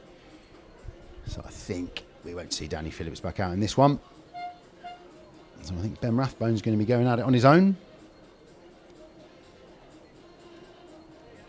That means nobody off of gate number 1. That helps Jody SCOTT off of gate 2, doesn't it? Yeah, definitely. Danny made a very good start there, and so did Jody. So it was tied into the first bend. But I think Danny pushing Jody out almost helped him a little bit there, as he was forced to that material. But no, it's good to see some close racing. And it would have been, we said it earlier on about your heat. The video we showed of your heat, Dan Gilks literally got to the start line, I think, after the 2 minutes. But you want to see 4 riders. We want to see 4 riders in a race. So I think if the referee's got an option to put 4 back in, I would always take that. Yeah, it's always the best bet, because it's great to have close racing, and the more people on the track, the closer it'll be. So for the fans and even for the riders, making things a bit more challenging. It's I think it's always a positive to have 4 riders in a race. Yeah, but we are going to see 3. Danny Phillips has been excluded from this one, which is a shame for him. As the number 5 for Middlesbrough, he'd be expected to give a good score return, but he is going to pick up an exclusion in that one. So we're going to see Jody SCOTT and Jacob Clouting going up against, on his own, Ben Rathbone. Ben got 3rd place first time out. It's going to be a big ask, isn't it, in this one for him?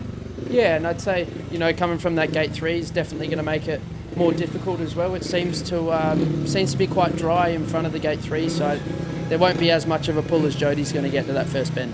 So there we can see Danny Phillips, he's excluded as the cause of the stoppage in that first running of the heat. So nobody off of gate number 1. Jody SCOTT in red off of gate number 2. Ben Rathbone running solo in this one. He's going to be in yellow off of gate number 3. and Jacob Clouting blue off the outside for Oxford.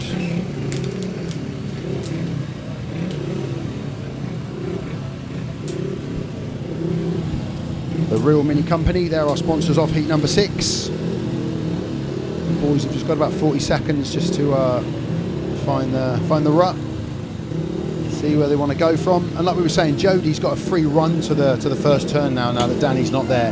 That'll help him going up into the first turn. Yeah, definitely. And not having any chance of being taken out like he was in the first one. Yeah. It's a confidence thing too. Okay, here we go. Heat number 6. Takes up, and it's a good start from Jody SCOTT. And I get a feeling Jacob will get that run around 1 and 2 over the top of Ben Rathbone into second place. And Ben's got it all to do, and it's going to be a huge ask for him. Oxford boys looking fast. Yeah, fast, smooth laps here. It's great to see Jody stealing a march, and no, he's looking fast and smooth out front. Yeah, it's looking already pretty comfortable in this one for the home pairing. Jody SCOTT out front, Jacob Clouting in second, who looks fast, I have to say. Jacob really kicked on last year. He's just got to keep nice and composed, do nothing silly. It's going to be hard for Ben to get up and challenge these two, but with a lap to go, pretty cut and dry this one. Yeah, it seems to be pretty set in stone now, barring any mechanical failures. But no, smooth laps, and no, it's nice to see some steady racing. Yeah, and it's a relatively straightforward, easy 5-1 for the home side in that one. So that 5-1 reverse goes back the other way. Stretching out the scoreline again. Yeah, every time Middlesbrough seem to just chip back in. The home side finds something to throw back. But again, another bit of misfortune for the away side, because Danny Phillips would have put up a challenge in that one for sure. Yeah, as I was saying, it's nice to see 4 riders in a race. But that's not always the way it goes, and no, it was good to see Jody pop out the start and have a smooth race win. Absolutely. So Jody SCOTT with the win, Jacob Clouting second, Ben Rathbone third, and no Danny Phillips in fourth, excluded from that one. So it is a 5-1, 21-15 the progressive score, and the third 5-1 on the spin, 2 for the home side, 1 for the away side. Yeah, hopefully Middlesbrough can bounce back, but no, it'd be nice to see Oxford extend that lead. As that's it, Luke. Best seat in the house, best view, most expensive ticket as well. Didn't get no food though. There was no food. So the boys are already out ready for heat number 7, and this should be a good heat. Darryl RITCHINGS up against Ace Piper. That could be a good battle. Yeah, we could just see a scan of the starts there, Luke, and you can already see the ruts starting to appear. Yeah, there's a few ruts, and it seems that the material's breaking away pretty easy.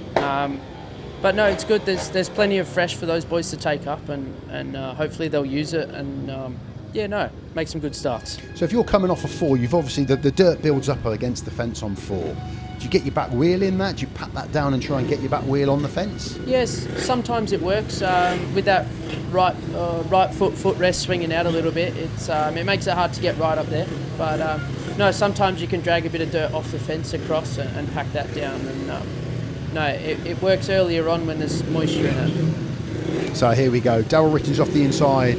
Paid win first time out. Red helmet colour for Oxford. Gate 2 winner first time out. Ace Piper white for the away side Middlesbrough. Max Broadhurst, he's going to be in blue off of gate number 3. And Stene PIJPER, point for him in his opening outing. He's going to be off of gate number 4 in yellow. Enley and Sudden Leadwork Specialists. They're our sponsors of heat number 7. And should be a good battle this one. You wonder whether Max can make the start and get in amongst it, but I anticipate it could be a battle between Darryl RITCHINGS and the Piper boys here. Yeah, I think Darryl's definitely got that advantage, again, being off the inside. No one to try and pop up the inside into that first bend. But I think we can see a smart first bend from him here to take the lead. Yeah, and Stene will be Ace off of gate 2 will be looking to make the start and drop it over the top of Darryl going into 1. Yeah, I think gate 2 is definitely, from up here, it's got a bit more moisture in it, so we'll just have to wait and see. Yeah, last 3 heats have been won off of gate 2, so that's the place to be at the moment. So Darryl RITCHINGS all to do off the inside. Can he make that gate? Heat number 7, 21-15. Green light on, tapes up, and away we go, and it is a good start from the 2 on the inside. Darryl Richings is hugging that curb. Ace Piper looking to go wider, make a longer straight down the outside, but Darryl Richings gets his wheels in line and he takes up the lead. Ace Piper in second at the minute. Max Broadhurst was in third. Just comes off that racing line to allow Stene Piper up the inside, but we could have a battle out front between Darryl and Ace here. Yeah, it's Ace definitely has a lot of speed coming in. I feel maybe if he moved out a little bit more, he could carry that speed down the straights too. Yeah, he's definitely catching Darryl going into the turn, but Darryl's really riding the curb, front wheel over the line. He knows where he wants to ride and he's holding it really tight. Yeah. And he's riding a really steady race. And it's a smart line too, you know, we can see him catching that little bit of moisture coming off of 2. And no, I think Ace was just a little bit in no man's land. You know, there wasn't any moisture when he was coming out of 2 where he was riding, and we've seen Darryl hit that soft spot. And no, smooth, steady win for Darryl. Yeah, really good win for Darryl Richings there. He takes the checkered flag. Ace Piper for a couple of laps there was on his back wheel, and then just drifted away a little bit. And Stene Piper on that opening lap managed to get himself in front of Max, but positive for Max that again he was in the mix from the start, so there's something there for him to build on for sure. Yeah, that's it, you know, getting out at the start and yeah, the next thing for him to work on would be holding those positions, but no, it's great to see that even in his first meeting he's definitely amongst it. Darryl Richings, famed for his wheelies, always on back wheel Darryl, so he took the win in number 7. Ace Piper second, Stene Piper packing in for third. Max Broadhurst unfortunately unable to hold on to that third place, so it is a 3-3. That stops the run of 5-1s, and that makes it 24-18, so still a 6-point gap to the home side. But from the tapes, Darryl Richings made a great start. Yeah, he definitely made a good start here, and no, he just got there first and held that curb very well. But the very smart thing was, you know, moving up to the fence, coming down the back straight to shut that line off in case Ace Piper had some speed there. Yeah, he did. He moved across, didn't he? Because yeah. If Ace is going to come, that's where he's going to come from. Yeah, exactly. You know, you see a lot of boys, if they're not to the curb first, they'll wash out to the outside. I don't think Ace quite went wide enough to get that speed. But no, it's good to see there's definitely some challenging first bends and some great racing throughout the heats. So there we can see the gate stats. So a couple of winners off of 1, 4's the place to be at the moment, and we've had a race win, nothing off of 4 at the moment. But interesting, the only points have come from the 2 race wins off of gate 1. Yeah, it's no, it's I'm not quite sure with that. Maybe people getting shut out in the first bend. A little bit, yeah. You know, and then it seems very hard to pass here at the moment, with it being so slick. But there's a bit more water going down now. And a bit on the inside too. But yeah. We'll see. We'll just wait and see if that tractor's coming out. So we can see Darryl Richings there and Arran BUTCHER. 2 riders, completely different evenings. Darryl unbeaten so far. Arran failed to pick up a point. In that conversation there, you'd be thinking Aaron's going to be saying, you know, what have you got on? What gear you're running? How are you making it work? Yeah, you know, there'll be many different conversations there between those 2, because obviously, like you said, 2 different ends of the scoreboard. But it's not always just about bike setup. You know, maybe it's line choice, maybe it's how much throttle you're using at the starts to try and get the bikes to pull. And also what's going on in the head as well. Exactly, you know, just trying to keep, cool, calm and collected. So here we can see just Darryl Richings' brother. Will they just flip everything around? Yeah, you know, you always, you very rarely would use the same edge in 2 races in a row, as, you know, a lot of heat is picked up by the tyres, and, when they're running hot, you know, they'll wear easier, and, you know, the knobs on the tyre will rip off, and, so I'd say they'd just be turning that round to evenly wear the tyre, and, it doesn't seem to be a change of sprocket there for Darryl. So did you get one tyre per meeting? Yeah, 1 tyre per meeting, so, that's the rules. You know, you handed it. I believe in the National League you have to source your own tyres. Yeah. But as you know, you step up into the next leagues, they give you a tyre in the night. You have to fit it there, so it's all even Stevens. And got a seat off there. That's Max's bike. So maybe moving to the second bike potentially. Possibly. Is he? So that's his dad there, Wayne. Obviously a former rider, Wayne. Maybe they're 2 different seats, or, you know, he could have cracked the base in one of the seats, possibly. That might be a reason for such an uncomfortable ride. Yeah, definitely. You know, it's if one of those brackets have snapped, or, you know, the seat can be moving around, the base of the seat can crack. There's all sorts of things where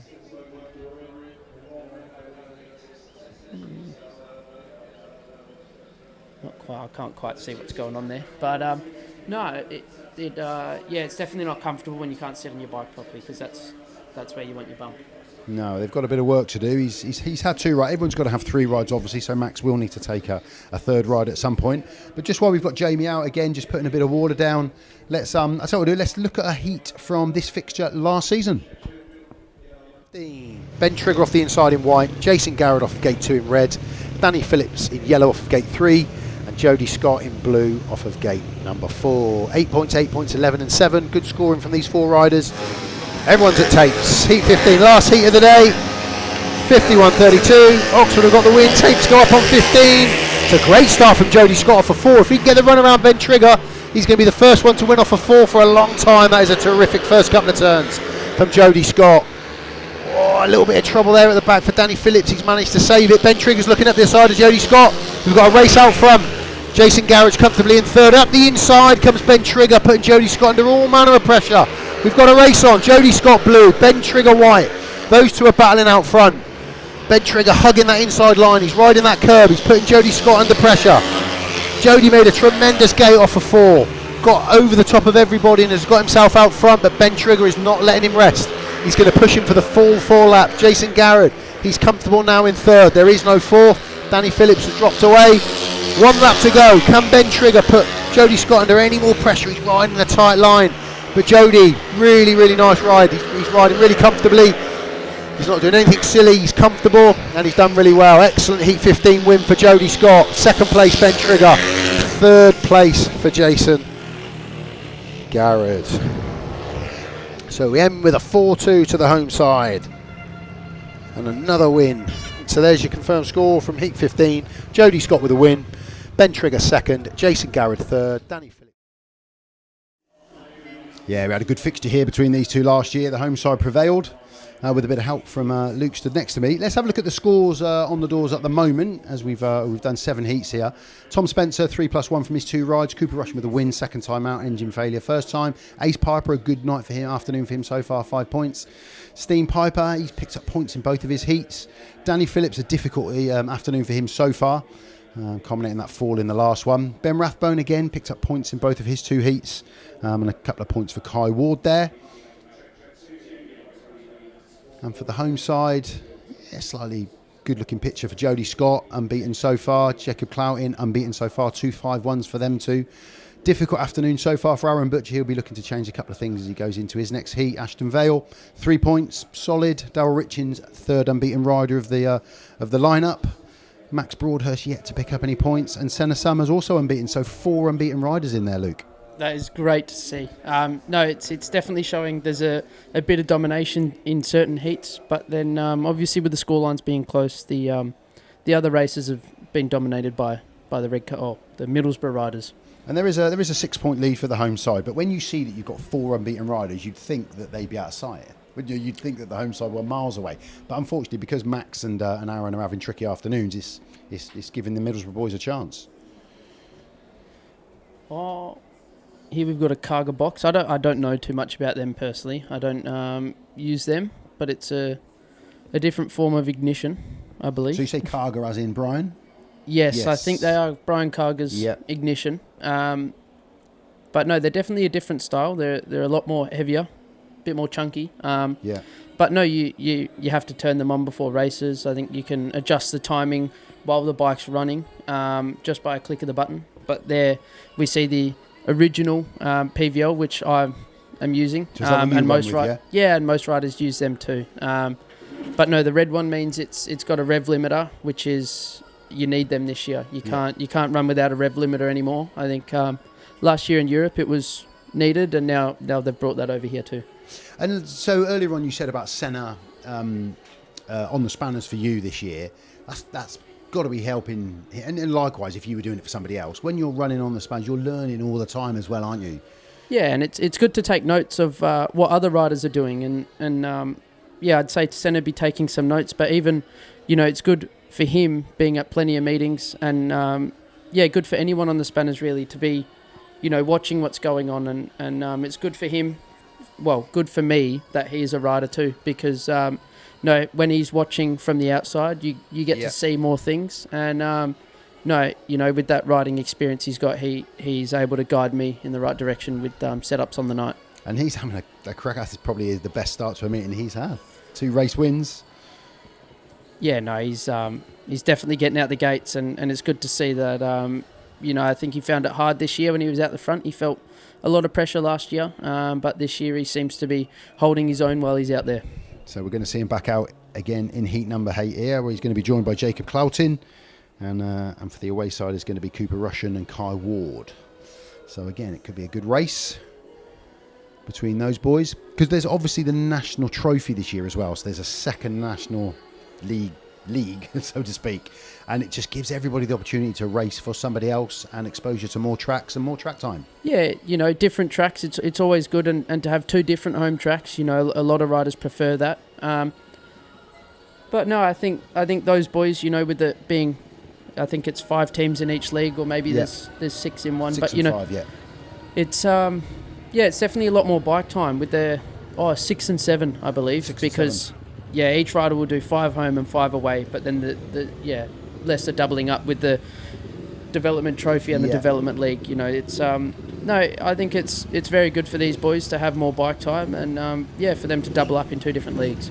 Yeah, it's good. Exposure to more tracks can't be a bad thing. So we're moving on to heat number 8. The home side have got a 6-point advantage going into this one. Abingdon Beds are sponsors of heat number 8. Senna Summers, unbeaten off the inside in blue for the home side. Kai Ward, 2 points for him so far. He's going to be in yellow for gate number 2.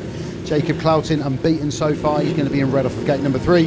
And Cooper Rushen, a win and an engine failure. He's going to be in white off of gate number 4. So a tough heat, you would think, on paper for Kai Ward this one, especially with the form of Senna Summers and Jacob Clouting and Cooper Rushen. But let's wait and see. He might jump off of that favoured gate number 2. He's in the best spot, Kai Ward. Here we go then. Let's see what heat number 8 brings us. Start marshal walks away, green light comes on, takes up on heat number 8, and it's an even start from the 3, but Cooper Rushen right over the top. Kai Ward up the inside there of Senna Summers. Can he make it stick? Yes, he does. Senna just having to go a little bit wider, but Cooper Rushen out front. Jacob Clouting in second. At the moment, Kai Ward is in third, but Senna's going to look to put some pressure on. Oh! Jacob Clouting thankfully looks okay. Came across the back of him there, didn't he, and caught the back wheel of Cooper Rushen. Could have been a lot worse. Yeah, that definitely could have been a lot worse. Cooper seemed very unaffected by that crash. But Jacob seemed to be able to get back over the bike and try and lay it down. Carried loads of speed across the back of him there, and that could have been a heck of a lot worse. Yeah, no, he's quite fortunate that he's come off the low side, because if it was the high side, it'd definitely be a different story. And thankfully it was just a kiss between the 2 wheels rather than a bigger impact there. But just seemed to, here we go, we can see it again. Just keep an eye on the front 2. Might just catch it as we swing here. Is that Cooper's? Yeah. Oh, Cooper's almost expecting that. He had a look, didn't he? Yeah, Cooper's locking up a lot. I think he knows he slowed down. But no, I think Jacob did. He come across the back wheel there, and I think he may be the cause. Yeah, Cooper almost looked in that split second and could see Jacob coming at him. So because we've seen that, just a half a wheel difference, and that's a completely different incident, isn't it? Yeah, no, it's it's always more troubling when there's a bigger impact, because generally the front rider will come down too, and it's a different story altogether. But no, a good circumstances for what it was. Yeah, absolutely. And again, like we were saying earlier on, the away side have had a bit of bad luck. Home side now experiencing a bit of bad luck. And that's the swing and the roundabout. But what it does do is it does give Senna Summers the opportunity to make another gate. Yeah, and he definitely made a good start there. But we've seen, Cooper just doing what I was mentioning before. He made a good gate off of 4, but straight away threw it down to the curb. And because he got across all 4 of them. And it makes life easier.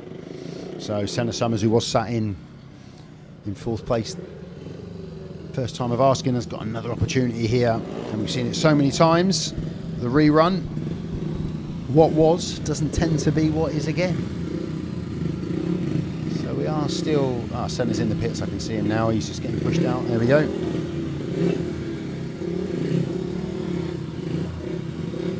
So what would they have done there, Luke? Just quickly, I was in the pits for a matter of a minute. What could they have possibly... I didn't really see. Yeah, you know, they'd possibly want to refuel as there was a few laps done. Maybe some oil for the chain oiler. Yeah. But they probably were, checking the chains and, just cooling down the engine and clutch a little bit. Yeah, okay, so Senna Summers, he takes his position again off of gate number 1 in the blue helmet colour. Next to him, Kai Ward in yellow for the away side, Middlesbrough. Jacob Clouting excluded for the cause of the stoppage in the first run in. Nobody off of gate number 3. And Cooper Rushen made the gate first time of asking. He's going to be in white off of gate number 4. Here we go then, ReRun off heat number 8. 3 riders only. Senna Summers has it all to do. Oh, I tell you what, he's made a good gate.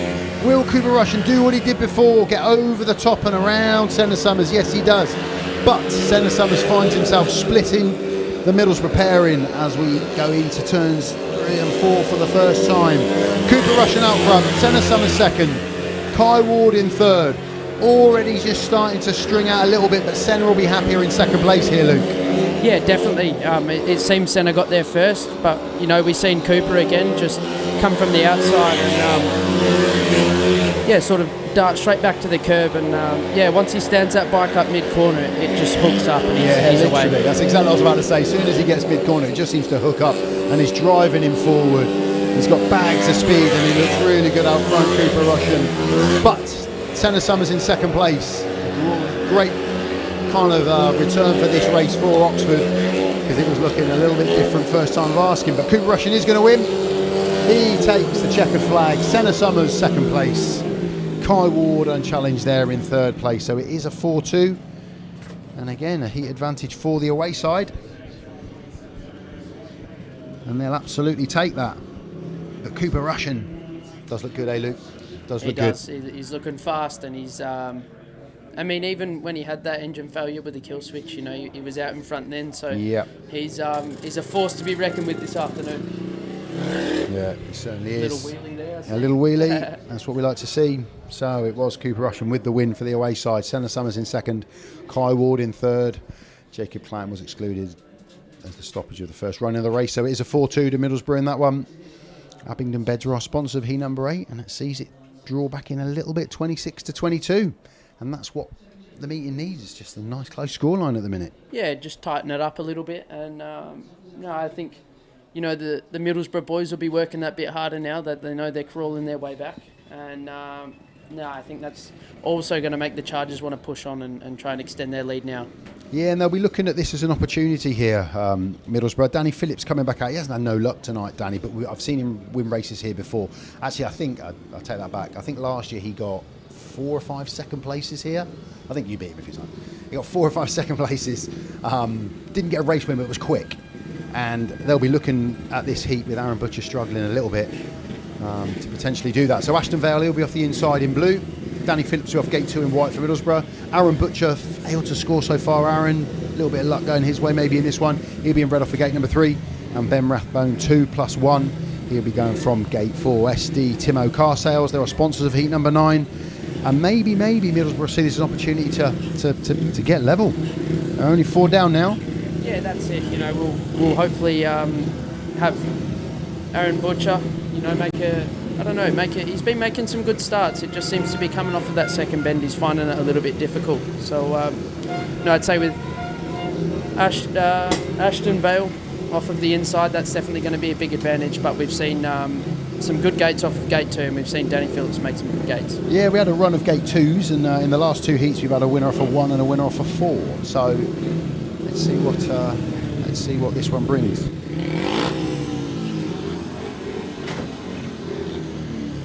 I can't hear it. Okay, here we go. We are heat number 9. Arran BUTCHER, Ashton VALE, Danny Phillips, Ben Rathbone. Tapes go up and away we go. Racing into the first turn, and it is Danny Phillips and it is Arran BUTCHER around the outside. And up the inside as well comes Ashton VALE. Straight into a 5-1. It wasn't looking like that for a little while. Oh, I tell you what, Ashton VALE's carrying loads of speed and he's got himself up to the front. Danny Phillips is putting his back wheel out a little and he's going to get a run around the outside of Arran BUTCHER. That's a great move. best heat of the night so far. Ashton Vale finds himself out front. Danny Phillips in second. Arran BUTCHER third. Then Rathbone has just been a spectator so far, but yeah, incident-packed first couple of heats there, a couple of laps there, Luke. Yeah, we can see Danny Phillips just getting his back wheel out into that material I was talking about, and it's definitely paying off. But no, there's still a little bit of grip off of the inside of coming off a fork. But no, we can see Ashton moving out into that material there as well. And and do you know what? Arran BUTCHER's just gone a little bit wider and just seems to get more forward traction than he's done. I think he's left it a lap too late to get back at Danny Phillips, who will hold on to second place. But that was a busy first couple of laps there. Ashton Vale went from third to first, got himself into the lead. And then Danny Phillips, he managed to get himself up into second. But it is a heat advantage to the home side, and Ashton Vale managed to find all manner of speed coming off of turn 3 underneath his teammate. But it is a 4-2 to the home side. I think Arran BUTCHER there was in third and Ben Rathbone in fourth. So it was a 4-2 to the home side in that one. Ashton Vale with the win, Danny Phillips in second, Arran BUTCHER in third, and Ben Rathbone at the back. So it is a point for Arran BUTCHER, but it was looking different there for a while. Yeah, I did miss this start. I never thought I'd say this, but I got too hot. You missed the start, yeah. So just here, Arran gets round the outside of Danny, and then just keep an eye on Ashton here. He gets all manner of speed up the inside here, look. Drives in front of Arran. Yeah, there's just that little bit of material that's it's so close to the curb, it's been untouched so far. And then Danny gets around the outside, look. So yeah, Ashton Vale with Danny Phillips tucked in and held on to second, and Arran BUTCHER was third. And then Ben Rathbone was at the back. He was a spectator in that one as it was all going off in front of him. But what it does do is it does just extend that lead again back to 6 points. Every time the away side come back into it, Oxford seem to get a heat advantage and just pull away again. Yeah, it's good to see that, you know, the boys are fighting back. They're never letting it get away from them. So we move on to heat number 10. Strong heat this one. Jody SCOTT, he's out in this one. Jacob Clouting's going to be off the inside in blue. Stene PIJPER, he's going to be off for gate 2 in yellow. Jody SCOTT red, he's going to be off for gate number 3. And Ace Piper, 5 points for him. He's had a good afternoon so far. He's going to be in white off of the outside for the away side. So they just keep creeping away again, Oxford, don't they? Every time Middlesbrough seem to reel them back in again, they get another heat advantage. Yeah, no, and I think that'll be a matter of team spirit in the pits as well, but also these boys are hungry for it, you know, to start the season with a bang. Yeah, and they're keeping it close to the away side, but the home side, they're going to come strong. They've got Jody SCOTT out in this one, Darryl RITCHINGS in the next one. So they've got some big riders coming into these heats. But with Ace Piper off of gate number 4, he's got 5 points from his 2 rides so far. He's looked really quick. So 30-24, heat number 10.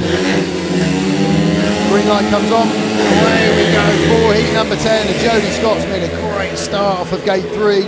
But keep an eye on Ace Piper. He's going to come around the outside of Jacob Clouting into second place. It's a 4-2 as it stands to the home side. But Ace Piper looking to get a run around Jody SCOTT. But Jody gets his wheels in line to pull back into the lead. Jody SCOTT from Ace Piper, from Jacob Clouting, with Stene PIJPER at the back. Is there a battle out front in this one, Luke? Yeah, you know, we can see Ace carrying a lot more speed.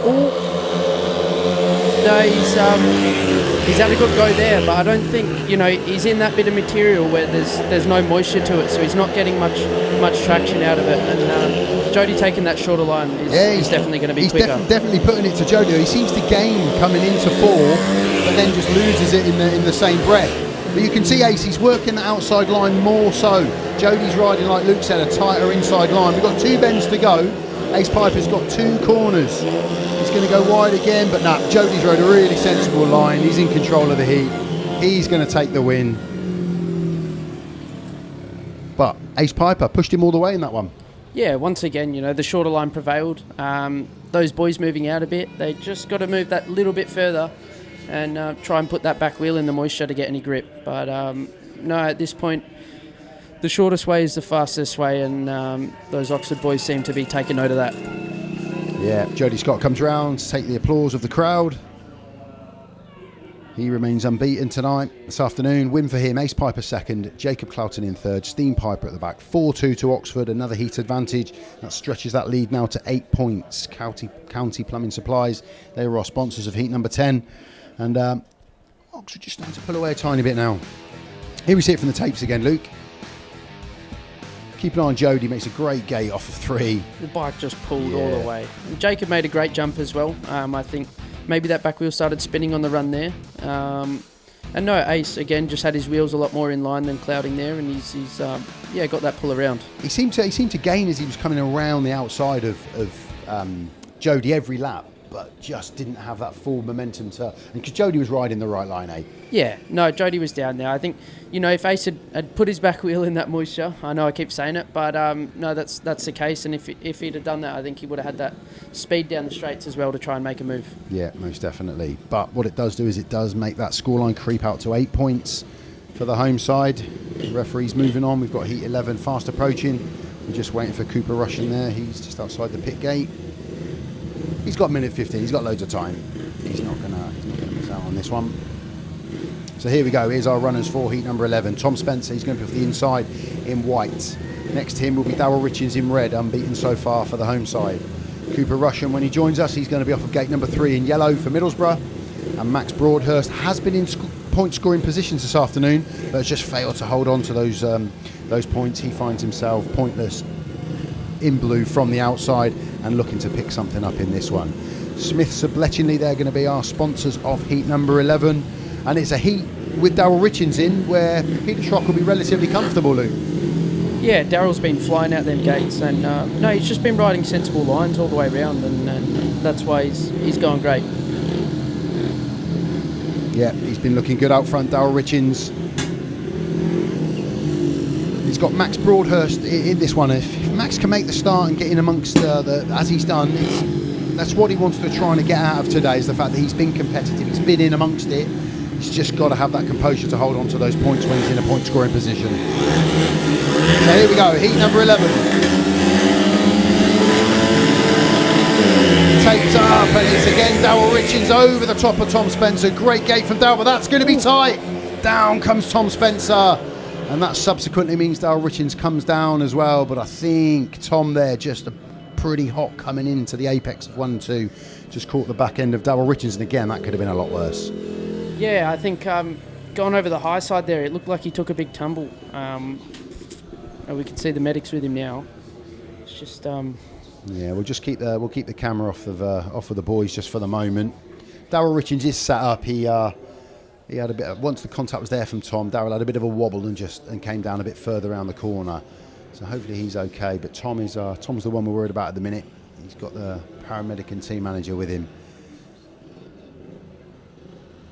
Hopefully he's okay. He sat up straight away and lost the helmet and the goggles. He has sat up. That's good news. That is good news. But again, those two made a good gate, didn't they? The two of them off the inside. And yeah, just that little bit of contact in that first turn. Everyone's going for that same piece of track. Yeah, again, it's tight, congested first bends. It's bound to happen at some point, but we never like to see it. No, and the question is again whether it was first turn, second turn, if it's going to be a first bend bunching incident, or thankfully Darryl is up and walking back. That's one of the two boys. We're pleased to see that. Yeah, looking fairly unscathed. No, it's always good to see people walk away from a crash. And yeah, we don't like to see it. No, we just want to see Tom do the same thing. Fingers crossed. And he's up on his feet. Terrific. There we go. Well done, Tom. There we go. Looking a little bit second hand. Just holding the arm there, left arm, left elbow. He just took a whack as he came down. So now that the boys are up and walking back, we might be able to have a scan of the replay. Here we go.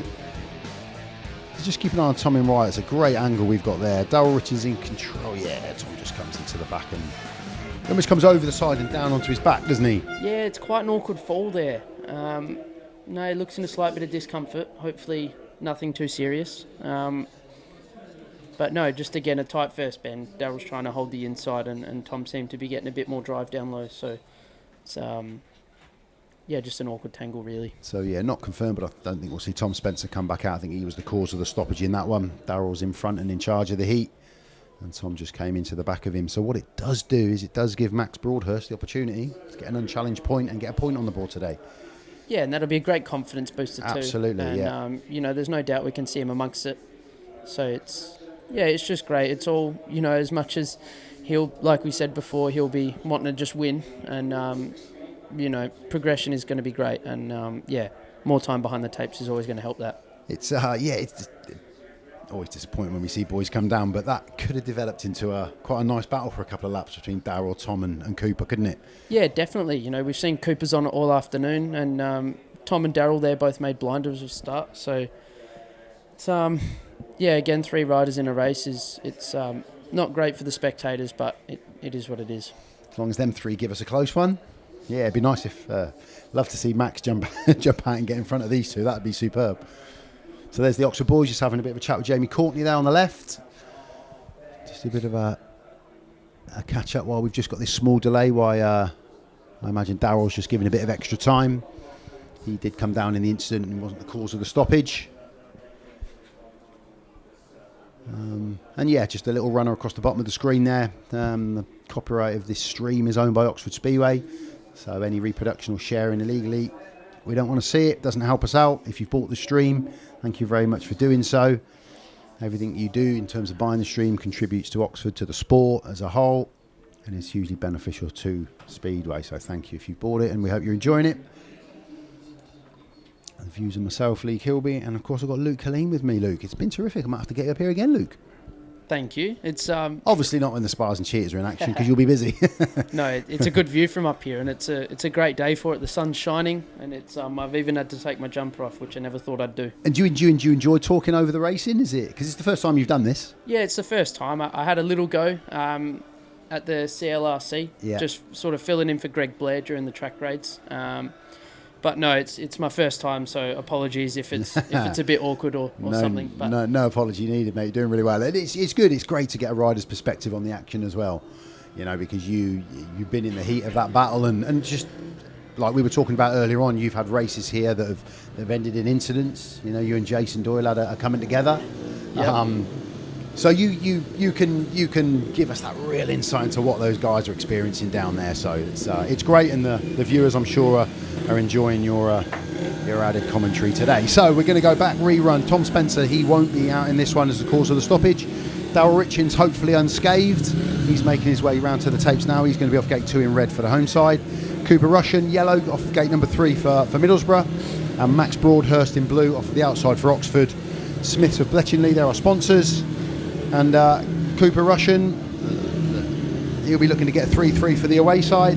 Peter Schroeck will be hoping to increase this advantage they've got of 8 points, and just take it, make it a little bit more difficult for Middlesbrough to get anything out of this meeting. So let's see what happens here. Darryl Richings red, Cooper Rushen in yellow. I think that's going to be the race. Darryl's bossed it going into the first turn, but keep an eye on Cooper Rushen. Can Darryl Richings get his wheels in line? No, Cooper's in the perfect spot to get that run down the back straight. Really used that perfectly to his advantage to get himself out front, and he's going to be tough to catch. Yeah, he's looked fast all the way around the track this afternoon, and no, it looked as if Darryl sort of tried to make room for himself, but with doing that, it's pushed Cooper right onto the right line, and he's just had so much speed down the back straight. Yeah, and he's out, and it is going to be the best case scenario for Middlesbrough in this one. Cooper Rushen out front, Darryl Richings in second, Max Broadhurst again knows he's unchallenged, he's going to get a point on the board. That's going to be terrific for him in his debut here for Oxford this afternoon, but there's certainly no stopping Cooper Rushen. He's out front, he's riding that perfect line. We can just see that little blue groove on the inside starting to appear now, and Cooper's just had his back wheel on that for 4 laps, and a deserved win for him here, Luke. Absolutely flying, leg in the air there. Yeah, he is loving life. And more so than anybody I've seen, he still attacks that start-finish line to cross the checkered flag as if it's another lap approaching. Yeah, maybe he's chasing that track record. Yeah. He definitely looks quick enough to do that this afternoon. He's certainly pushing it. So it is a 3-3. Cooper Rushen giving the best that Middlesbrough could have got in that one.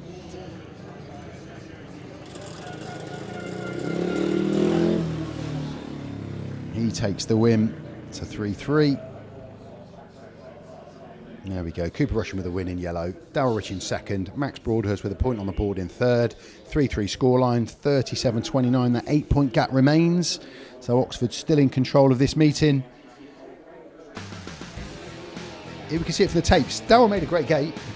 Again, yeah. Again, no, yeah. He's been quick out the gates, but I think there he just sort of give Cooper a bit of a push. Yeah. And no, that's pushed him out into the right spot of bend 2. And no, all that speed, and then he's dialed it back and just, yeah, like you said, rode that blue groove. And with the bike so upright there, he's getting all the tyre on the ground and maximum traction. Yeah, and that's what he's done this afternoon to great effect. So there's the tail of the tapes. So we've had winners off of everything now. But again, you can see the least amount of points coming off of gate number 1. Like you said earlier on, the middle 2 gates, that tends to be the best place to be. 2 and 3.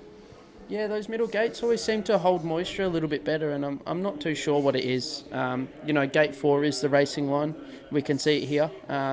There's next to no material once you're out of them starts. So, no, it's hard to try and get gate 4 back to, the way it was at the start of the meeting, mid-meeting.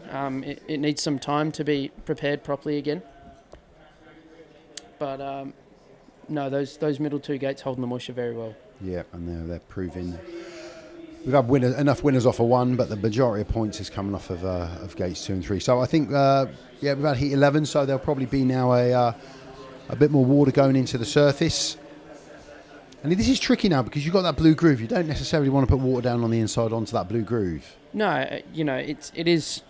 That blue groove is the rubber laying down on the base, which means there's no material there. So the second a bit of water goes on that, it's going to become like an ice rink. It's going to make it difficult for the boys. And I think that's why earlier we seen Jamie just doing some laps of water around the outside.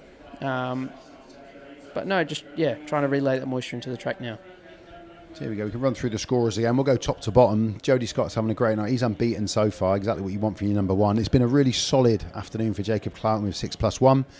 Tougher afternoon for Arran. He's still got a ride to come, but he's 1 point from his 3 rides. Ashton VALE very solid with 6 points. He scored in every one of his heats. Darryl Richings had a great afternoon. He's just dropped that 1 point in the last one to Cooper Rushen. Max got a point on the board. That's good for him. That's really pleasing. And then Senna's had a terrific afternoon as well. He's still got another ride to come, but he's scored really well. Tom Spencer came down in that last one. Heavy thump. Maybe we'll see him again in his last ride. 3+1 for him. Cooper, apart from that opening ride engine failure, which might have been a win, he potentially would have been unbeaten, but 9 points from his 4 rides. Ace Piper, a win in a couple of seconds, really solid with 7. Stene PIJPER, a couple of thirds and a last in there for his 2+1. Danny Phillips, difficult afternoon for Danny, but a good second in his last race. And then Ben Rathbone with 2+1 and Haywood with 3 down at reserve. So Senna SUMMERS, the difference at the minute, he's the top scorer in reserve, and he's had a great afternoon. Yeah, and we've always been informed, being at reserve, that it's the reserves that can win the matches most of the time. So it's great to see. Senna's having a great afternoon, and that's possibly making all the difference at the moment. Yeah, really, really pleasing to see that. And there's Darryl Richings. He showed no ill effects. He bounced back up out into that second ride, and he made he's made gates all afternoon, hasn't he? But like you say, he just seemed to almost encourage Cooper to go into that more grippier spot outside that got the run around the outside of him. Yeah, that slight nudge, that was coming into the first bends, which you're always going to get them. If 2 riders are coming into the first corner together, there's always going to be some sort of contact. But that ended up paying off for Cooper, and he just got pushed into that run coming out of bend 2 and carried all his speed around the outside down the back straight. So this will just give the guys a bit of an opportunity now to do. So that's Max Broadhurst. So Max has got another ride programmed. Whether we'll see him for that ride or not, I suppose it depends if Middlesbrough can just eat in a little bit to the Oxford scoreline in the next couple of heats. I think if they don't, if Oxford extend their lead, I potentially think that Peter might keep Max in that last ride. Yeah, Pete loves to give all the riders when there's breathing space. He loves to give all the riders their assigned heats, because you can practice all you want, but you're never going to learn like you do from behind the tapes. Yeah. And it's it's only going to help improve the side as a whole and help Max improve himself. So It's Pete's very fair like that, and unless he needs to, he doesn't like changing around rides.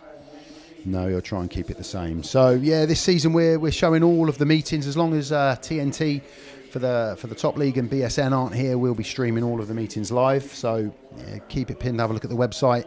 Keep an eye on when we're going to be doing our meetings. Obviously, if BSN are here, superb coverage by BSN, and we've yet to see TNT kick in this season. So thanks for supporting us and buying the streams. We've got some good sponsors here this year. The Cheetahs, they're sponsored by SD Timo Car Sales. So the Spires, they've got Bet Goodwin overseeing their side this year, and the Real Mini Company are looking after the Chargers. So really good sponsors. We're just getting a bit more water in the track.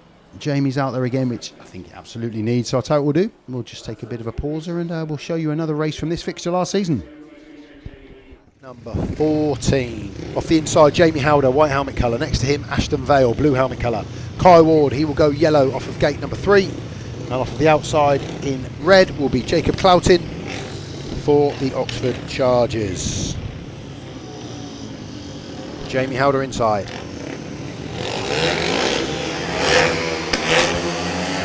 Jacob Clouting outside. Tapes go up, away they go, and it's Ashton Vale in blue. He's made a decent start, but it's a good start in white from Jamie Howder. Round the outside comes Ashton Vale. Well done, that man. Middlesbrough packed into second and third. Can Jacob Clouting take his time and land a blow on the two boys in front of him? He's going wide to have a look. Ashton Vale, he's out front. He's looking good in first place. Jamie Howder, he's in second. Kai Ward, third. Jacob Clouting at the back is just drifting backwards, so it looks like Middlesbrough could stem the flow with a 3-3 here. Jacob just wants to stay upright. It's getting very slick now. The heat's really taking its toll on the surface. Riding lines become more difficult. It's hard to reel riders in when it gets like this. You're just hoping for a bit of a mistake, or if you can just find that little patch that just does give you the drive. But out front, Ashton Vale looking really good. Jamie Howder second place. Third place is Kai Ward. Jacob Clouting at the back, still working hard, still using that inside line like Ben Trigger was trying to do, but not proving to be advantageous at this time. Round the last two turns, yeah, good win for Ashton Vale. Second place, White, Jamie Howder. Third place, Kai Ward. And just not his day today, Jacob Clouting. He can't get amongst the scorers. 51-32, we're going to see some back wheel action from Ashton Vale. Yes, we are, good lad. Nice for the home crowd, bit of a cheer. Another 3 points to add to his day. Excellent return for him. 3 points out front. Second place was Jamie Howder. Kai Ward was third. Jacob Clouting at the back. 3-3 scoreline. Yeah, it wasn't Jacob's day in this fixture last year, but he's done incredibly well today. He's got 6 points from his 3 completed rides. He was obviously excluded for that fall he had in his third ride. So yeah, 6 point return for him today, which has been terrific. The scoreline here last year was 55-34 to Oxford in that fixture. Luke scored 12 points. Jason Garrett scored 12 points that day, and for the away side it was Danny Phillips with 8, and that was 4 second places he got in that fixture, and Ben Trigger as well. And just looking back to last season as well, Oxford obviously came second, but of their home fixtures they won 3 and lost 2, and Middlesbrough, they didn't pick up anything on the road last year, so they had five defeats, and that at the moment looks like it's going to continue today. They've already lost a couple, and they're potentially going to lose this one as well, and they did finish bottom of the league last year, but it's not the be all and the end all. It's about giving the guys track time, and when you see Ben Trigger was in their team last year, and he's starting to put in some performances in the championship this year, that's what it's all about. So yeah, the Bowser's been out. We've put a bit more water down. Is he going to do another lap? No, I think he's going to pull it in. There's Peter Schroeck there. It's a busy man, Peter. It must be difficult going from Spires to Chargers to Cheetahs back to Spires. You know, you must lose track of where you've been and who you've managed. Yeah, and you know the way he deals with the riders in the different teams are so different. You know, he's obviously a lot more about the development in the development league, and you know, as it steps up the ladder, it's obviously about, you know, he always drills into us to enjoy ourselves, because when you're enjoying yourself, you're doing well. But no, he's a great team manager. Yeah, he's a good guy, Peter. And just on you said something earlier on. I can't even recall what rider we were talking about now. We were talking about the riders that can race in the Trophy and the National Development Leagues. There's 2 leagues. I remember me and you talking at the end of last season about you riding for the one club, and about you have the one home track. And potentially it's better to have 2 teams because you get more exposure to different tracks. So if, let's say, for instance, you were here for the Cheetahs and at Sheffield, at that type of track. but you committed to riding here, and how are you finding that? I know it's early days, but how are you finding that so far? The way I like to look at it, I think it's done me well. You know, I came here with the Chargers and found my feet, kept progressing through, and then they gave me a chance in, you know, the Cheetahs side. Again, found my feet, and I've started to work my way up. I'm still, you know, at reserve, but you know, I'm feeling pretty confident at reserve. And then they decided to give me a chance as a rising star in the Premiership. So, you know, I think to be able to learn the best way around this track, and then I can still ride my own race as it being the same track, but the competition steadily gets, you know, more difficult. It pushes you on, and when you're chasing those faster guys, you tend to match their speed, and you feel a lot more comfortable going quicker compared to when you're by yourself. When did you know you were going to get the rising star spot for the Spires? I got the call on the Saturday night, and I think within 5 seconds I said yes to Jamie. I'll take it. I didn't think about it, and that was the Saturday night, and then I was racing Bellevue on the Monday away for my first meeting. Yeah, so fantastic. It was a split-second decision. But yeah, I said yes, and here we are. We're back again this year. So doing well, mate. Yeah, it's happy really days. Good. Yeah, it's really good. It's really good. So we can see the boys there getting themselves ready for heat number 12. Just looking, I'm just trying to scan if it's going to go to program, or whether we've got a change. And is that Kai Ward in yellow? I think that might be Kai Ward in yellow. It certainly is. So there's our one change in this one. Ben Rathbone comes out, and Kai Ward comes in. You're joined by Ace Piper there.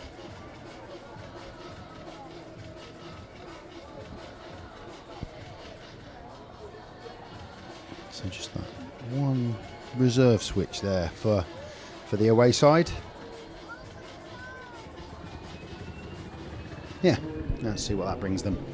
But in Arran BUTCHER and Senna SUMMERS, Senna's had a great afternoon. And for Arran, he'll be looking to add to his 1 point that he picked up in his last ride. And again, I would imagine, again, for a team manager at this level, you don't want to take anybody out of rides because you want to give everybody their full quota, because that's what it's all about. But you still want to win. Yeah, that's it. You know, it's in the name. It's the development league. So giving those boys the bike time is only going to help develop them. But I'd say with Middlesbrough here, they're a little bit down. So bringing in, you know, everyone has an off night. You know, not everyone can perform at their top level all the time. So perhaps Kai Ward's having an easier afternoon at the moment, and that's why they've given him this one. They've given him this one. He's going to be off the yellow in the yellow on the inside. Arran BUTCHER, red, gate number 2 for Oxford. Ace Piper, 7 points for him. He's had a good afternoon. He's going to be white off of gate 3. And Senna SUMMERS, 8 points for him from his 3 rides. He's going to be in blue off of gate number 4.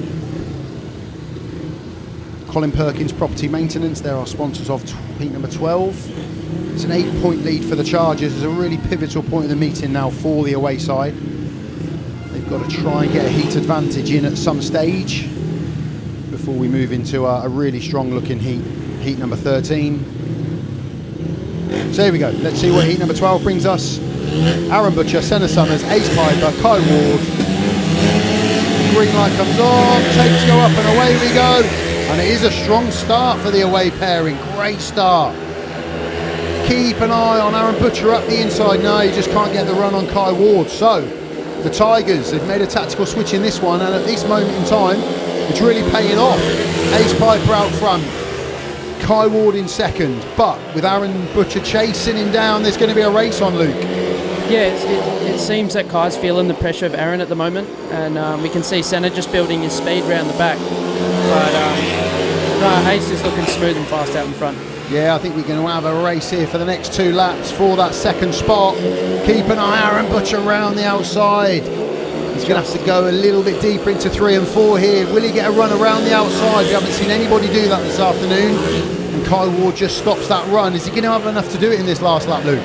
No, we can see Arran turning back to the inside now, which, I mean, Kai's making his life difficult. Sorry, making Aaron's life difficult, trying to make his way around the outside, but they just can't quite get there. No, he's held on. Fair play to Kai Ward there. Good tactical switch from Brian Turner for the away side. Hats off to him. And Ace Piper, we didn't really talk about you, Ace, because you were that far ahead. You won the heat comfortably. Kai Ward did all the work in second place. And we were talking that the away side needed a result, and they've absolutely got it. Brings it back to a 4-point gap with 3 heats to go. Ace Piper's had a really positive afternoon. Kai Ward, that's a great way for his afternoon to finish as both the boys come round, take the applause from the crowd. Ace Piper with the win, Kai Ward second, Arran Butcher third, Senna Summers at the back in that one. So it is a 5-1 to Middlesbrough.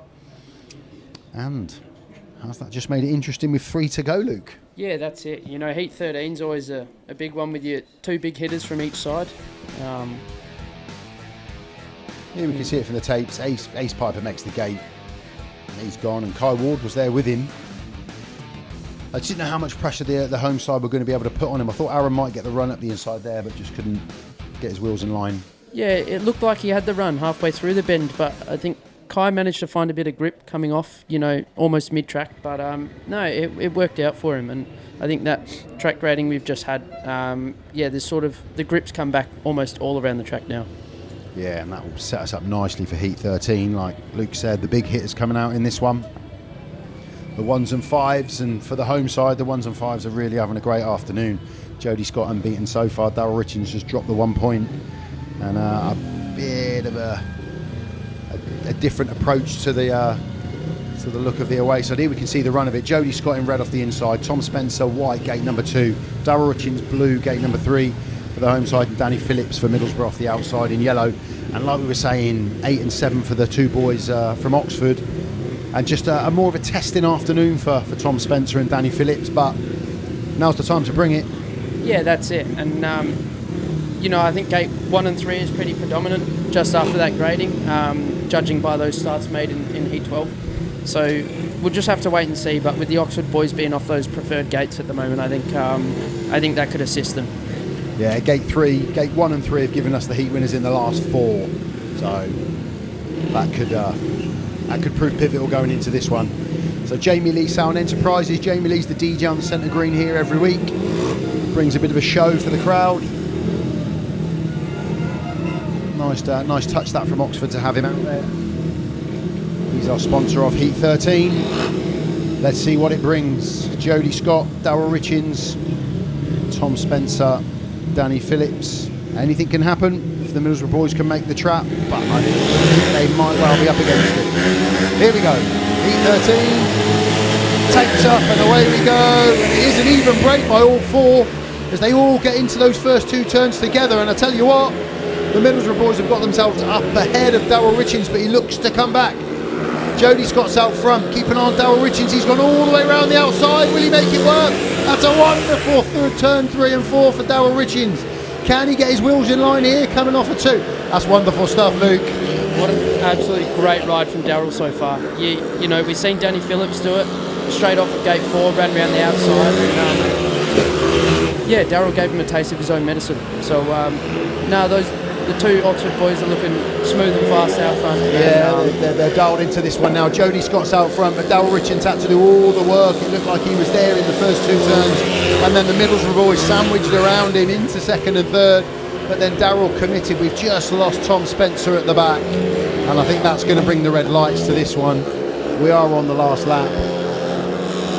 Yeah, red lights come on, but it is a 5-1. It will be a 5-1. That race will be awarded for the home side, and it was Darryl RITCHINGS that did all the work. He really had to commit, didn't he, in 3 and 4? And once you've committed to 3 and 4, normally there's loads of stuff out there. Today it's a bit hot and a bit dustier, but he made it work. Yeah, definitely, and we can see here, you know, there's a colour difference from the inside to the outside, and that a bit more material's definitely working, and Darryl made it work for sure. Yeah, he certainly did. 43.35 after that one. There's Tom Spencer. Thankfully, he's up and okay. Just came off uncomfortably, not bad, just uncomfortable, but he's okay and he's walking back. So there we go. Jody SCOTT with the win. Darryl RITCHINGS was second. Just flipped them 2 round there. Jody did get the win. Darryl fought for 2nd place to get back ahead of Danny Phillips and Tom Spencer. So a 5-1. Every time Middlesbrough seemed to get an advantage, Oxford hit back straight away, and they've done it again to give themselves. There we go. Jody with the win. Darryl 2nd. Danny 3rd. Tom Spencer 4th. 5-1. 43.35. Back to that 8-point gap, and with 2 to go, Oxford have been feeling pretty comfortable. So yeah, let's try and watch this for the entire first lap. Jody SCOTT off the inside. Danny Phillips made a good get. Everyone got there together, didn't they? But No, I think everyone trying to get back to the inside left Danny heaps of room to make that outside line work. But here Jody may have slowed him up a little bit. A little bit, yeah. And it left Darryl room to come back round, and he's executed that perfectly. Yeah, exactly. I think it was the fact that Danny was a little bit quick going in towards the back of Jody and had to come off of it a little bit, but Darryl still had to commit and get it right, and did so, and got that run all the way around the outside. Great heat from Darryl and Jody there. And I'd hazard a guess we might see them two again in 15. I do think so. They're definitely on it at the moment. That's my pitch for the minute.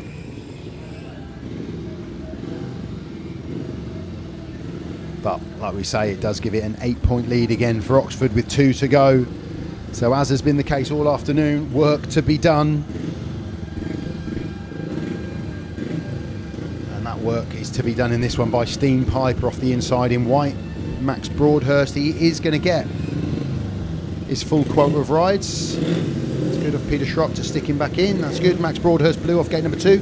Kai Ward, he's back out in yellow off of gate number 3. Great last time out. And an Ashton VALE, again, he was great last time out as well. He's in red off of gate number 4. AW Mobs are our sponsors of 14. And Middlesbrough have got to get something. That's the bottom line. Got to get something. Yeah, that's it. 2-5-1 here for Middlesbrough brings it back to a draw. So anything less, and Oxford's taken it this afternoon. And Kai did superb in his last one, but then so did Ashton. Here we go. Let's see what Heat 14 brings us. Tapes up and away we go. Oh, Kai lifts violently there, but what a start off a 4 from Ashton. Can he hold it? Keep an eye on White up the inside. Stene PIJPER. No, it is Ashton VALE. Got himself out front on that turn 2, down the back straight. But can he hold it? Looking up the inside there. Whoa, Stene PIJPER again. There's a battle out front from them two, Luke. Yeah, Stene just seems to be holding a slightly better line. I think we can see Ashton sort of floating mid-track, but he's turned it back a bit more there, and sort of taken away that run from Stene. Yeah, I thought Stene was looking really quick at one point, and he is reeling him in as he's going into the turns, but then Ashton just seems to get a bit more pull down the straights and create a bit of a gap. So it is Ashton VALE out front from Stene PIJPER. Kai Ward is in 3rd. Max Broadhurst just spun and dropped it, but he's on the centre green and he's okay. Ashton VALE's in all sorts of problems there, and that also led Ward's backwards. to Kai going backwards there. And if Max keeps going, he's going to pick up that point. So the fair play for getting back on for Max Broadhurst there. So it's a win for Ashton VALE. Stene PIJPER pushed him all the way, but I tell you what, Max Broadhurst dropped it and span, but got back on, continued, and he's going to come round and pick up another point. 10 out of 10 for you, young man. And a heat advantage to Oxford there. And a heat advantage to Oxford, exactly. Always pays to get back on. Yeah, some people in an awkward fall like that may just get up and get off the track, which fair play, getting out of the way, but sometimes it pays to just jump back on the bike and in this case he's picked up a point there, valuable point. Absolutely, hats off to him. Ashton VALE, he did the business on the first 2 turns there to get himself out front. He took the win from Stene PIJPER in 2nd. Max Broadhurst, he got back on. And then because Kai Ward span going into that last lap, it meant that Max would get back ahead of him to take that 3rd place and a 4-2 heat advantage. And there's the meeting. Oxford will take the win today, a 10-point gap going into the last race. Yeah, Kai Ward's going to be a bit frustrated. He just seemed to do a 360 and then end up facing the wrong way. Yeah, maybe he got caught out a little bit with a lack of traction on the inside there. And I don't know. Back wheel definitely seemed to come away from him. And a bit unfortunate. Yeah, but thankfully both boys that dropped it got up and they're okay, and it's Max Broadhurst that takes a pat on the back for that one for his 2nd point of the afternoon. But a 10-point gap. Oxford have deserved the win every time. Here we go. We see it from the tapes again. Stene made a great one, but Ashton round the outside was brave, committed there. Just getting that pull down the back straight there too, a little bit of lift, but nothing too much. But there he's sort of floating around mid-track. Almost a little bit no man's landy. Yeah, and we've seen, Stene got that run off of the curb with that untouched material. But no, Ashton put a stop to that real quick and held on from there. Yeah, he did. And then all the action was kind of behind him, really. Ashton looking quick out front. Stene was on his back wheel for the full 4 laps, really. So Ashton couldn't afford to make a mistake. He got a little bit of bother a couple of times. Stene just seemed to reel him in a little bit. But then at the back, Max Broadhurst, I think that was on the end of lap 3. There we go, just see him come down there. And at which point most riders let's just put him to the centre green, but no. Max jumped back on. That's where Ashton just locked up a little bit to give Stene an opportunity. And just off camera there, that is where Kai did a full 360. Because Max had got back on and carried on, he snuck in for that 1 point. So hats off to him. So it is a victory this afternoon for Oxford, and on the course of the meeting, I think they've deserved it, but Middlesbrough have not let them get away. They've not let them pull out a massive lead. Yeah, and it's been close all the way, apart from a couple of unfortunate circumstances, but I don't think the scoreline quite shows how close the racing actually was. And they've had 4 heat advantages, the away side.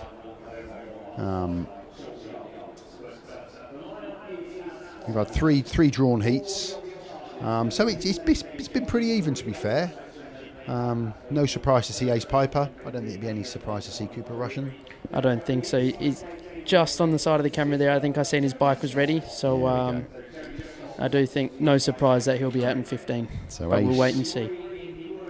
I think Ace is in white. I think Cooper is in yellow. Just trying to scan across from our vantage point to see if we can see a couple of helmets in there. So there's Jody. Is that a red helmet for Jody? Darryl RITCHINGS off blue. And Darryl in blue, yeah. As we thought, them two boys have been superb this afternoon.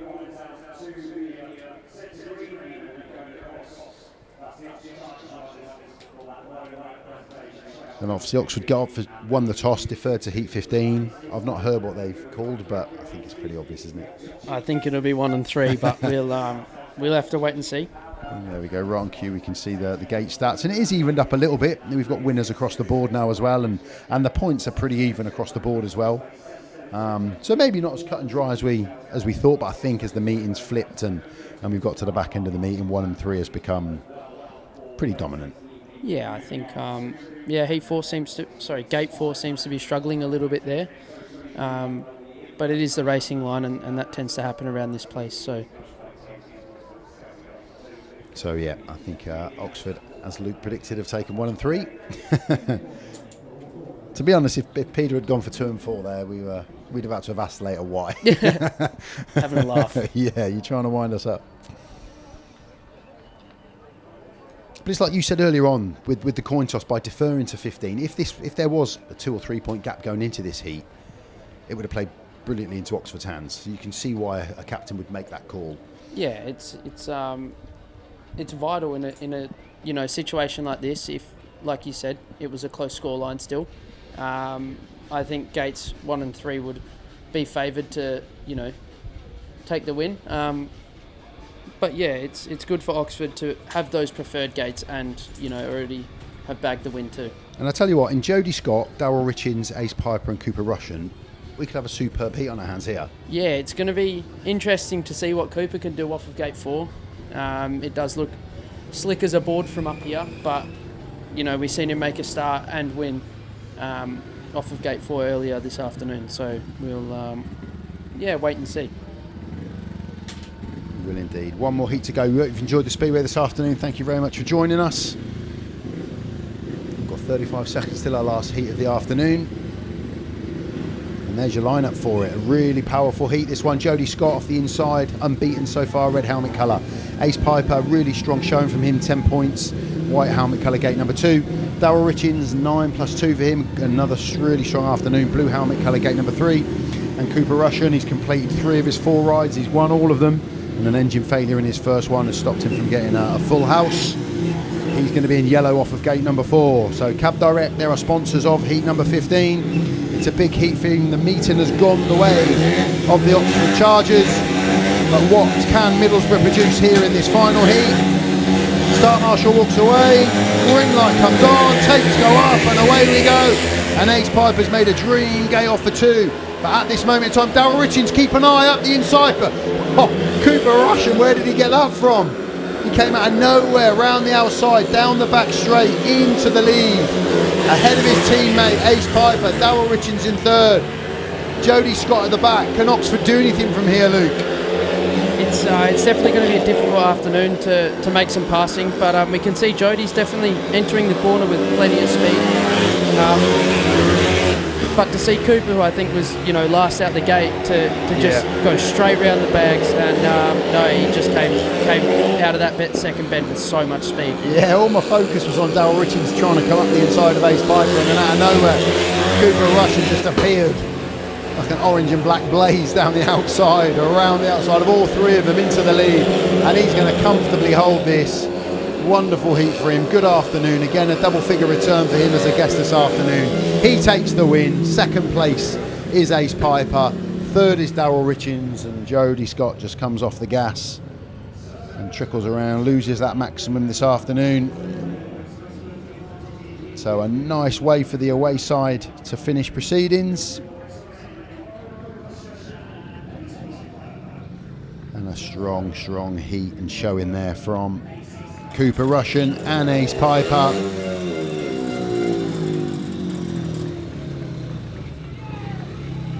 Cooper's happy. He's cheering at somebody down below us. Boys on face loving this Speedway, eh? There we go. Cooper Rushen with the win. Ace Piper second. Darryl RITCHINGS third. Jody SCOTT fourth. 5-1 to Middlesbrough. That makes the final score 48-42. The World Speedway Riders Association, they sponsored that heat as well. Big 5-1. Good meeting. Yeah, that's it, and it's great for the Middlesbrough boys to close it up, to close up that points gap in the last heat. But yeah, it's just again what a ride by Cooper Rushen. Wow. I know. Well, I was really concentrating on Darryl RITCHINGS up the inside. I thought he was going to get the run, but then Cooper came down the outside. Let's just run through the scores top to bottom for you. Tom Spencer 3+1 for him. Cooper Rushen 12 solid points, 4 wins and an engine failure. Ace Piper 12+1, a really positive afternoon for him as well. Stene PIJPER 4+1 solid. Danny Phillips 4, he would have hoped for a few more, but he had a bit of bad luck in the duration of the meeting. Then down at reserve, Ben Rathbone 2+1 for him, and Haywood 5, a couple of really good heats in there for him, plus that 1 bonus point.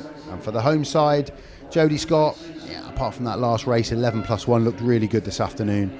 Jacob Clouting solid, has a crash in amongst that 6+1 as well for him. Arran BUTCHER, something to work on for him, just the 2 points. Ashton VALE came good at the end of the meeting with a couple of really good race wins and 9 points for him. Darryl RITCHINGS 10+2, really solid from that number 5 heat leader spot. And down at reserve, Max Broadhurst, a couple of points for him, a really good second point when he got back up and carried on. And Senna SUMMERS, possibly one of his brighter meetings for Oxford with 8 points, just failed to score in that last ride. So 48-42, fair scoreline I think. Pleasing for the away side that they got 5-1 in that last one, but Oxford deserved the win. Yeah, I think no, it's definitely great for that team, and all of the boys there, for them to finish so strong away. And I'm sure they'll be wishing they had Cooper in their side now. But no, it's good, and I think with that closer scoreline there, that 5-1 finish definitely shows how close the racing actually was. Yeah, that's right, and again it was difficult with the conditions today to get a really grippy surface, so the riders made the most of it. So thank you very much for joining us, Luke. It's been great to have you here this afternoon, buddy. Thank you. Really enjoyable. Cheers. Let's hope that happens again, and I'll be here commentating on you on Wednesday, so good luck with that. Thank you. From Andy, Rob, Paul, myself, Luke, thank you very much for joining us. Hope you've enjoyed the action, and if you can't get down to tracks, keep an eye on every website of every team. There's streams going off all over the place. Enjoy your Speedway. Thanks very much for watching. Goodbye.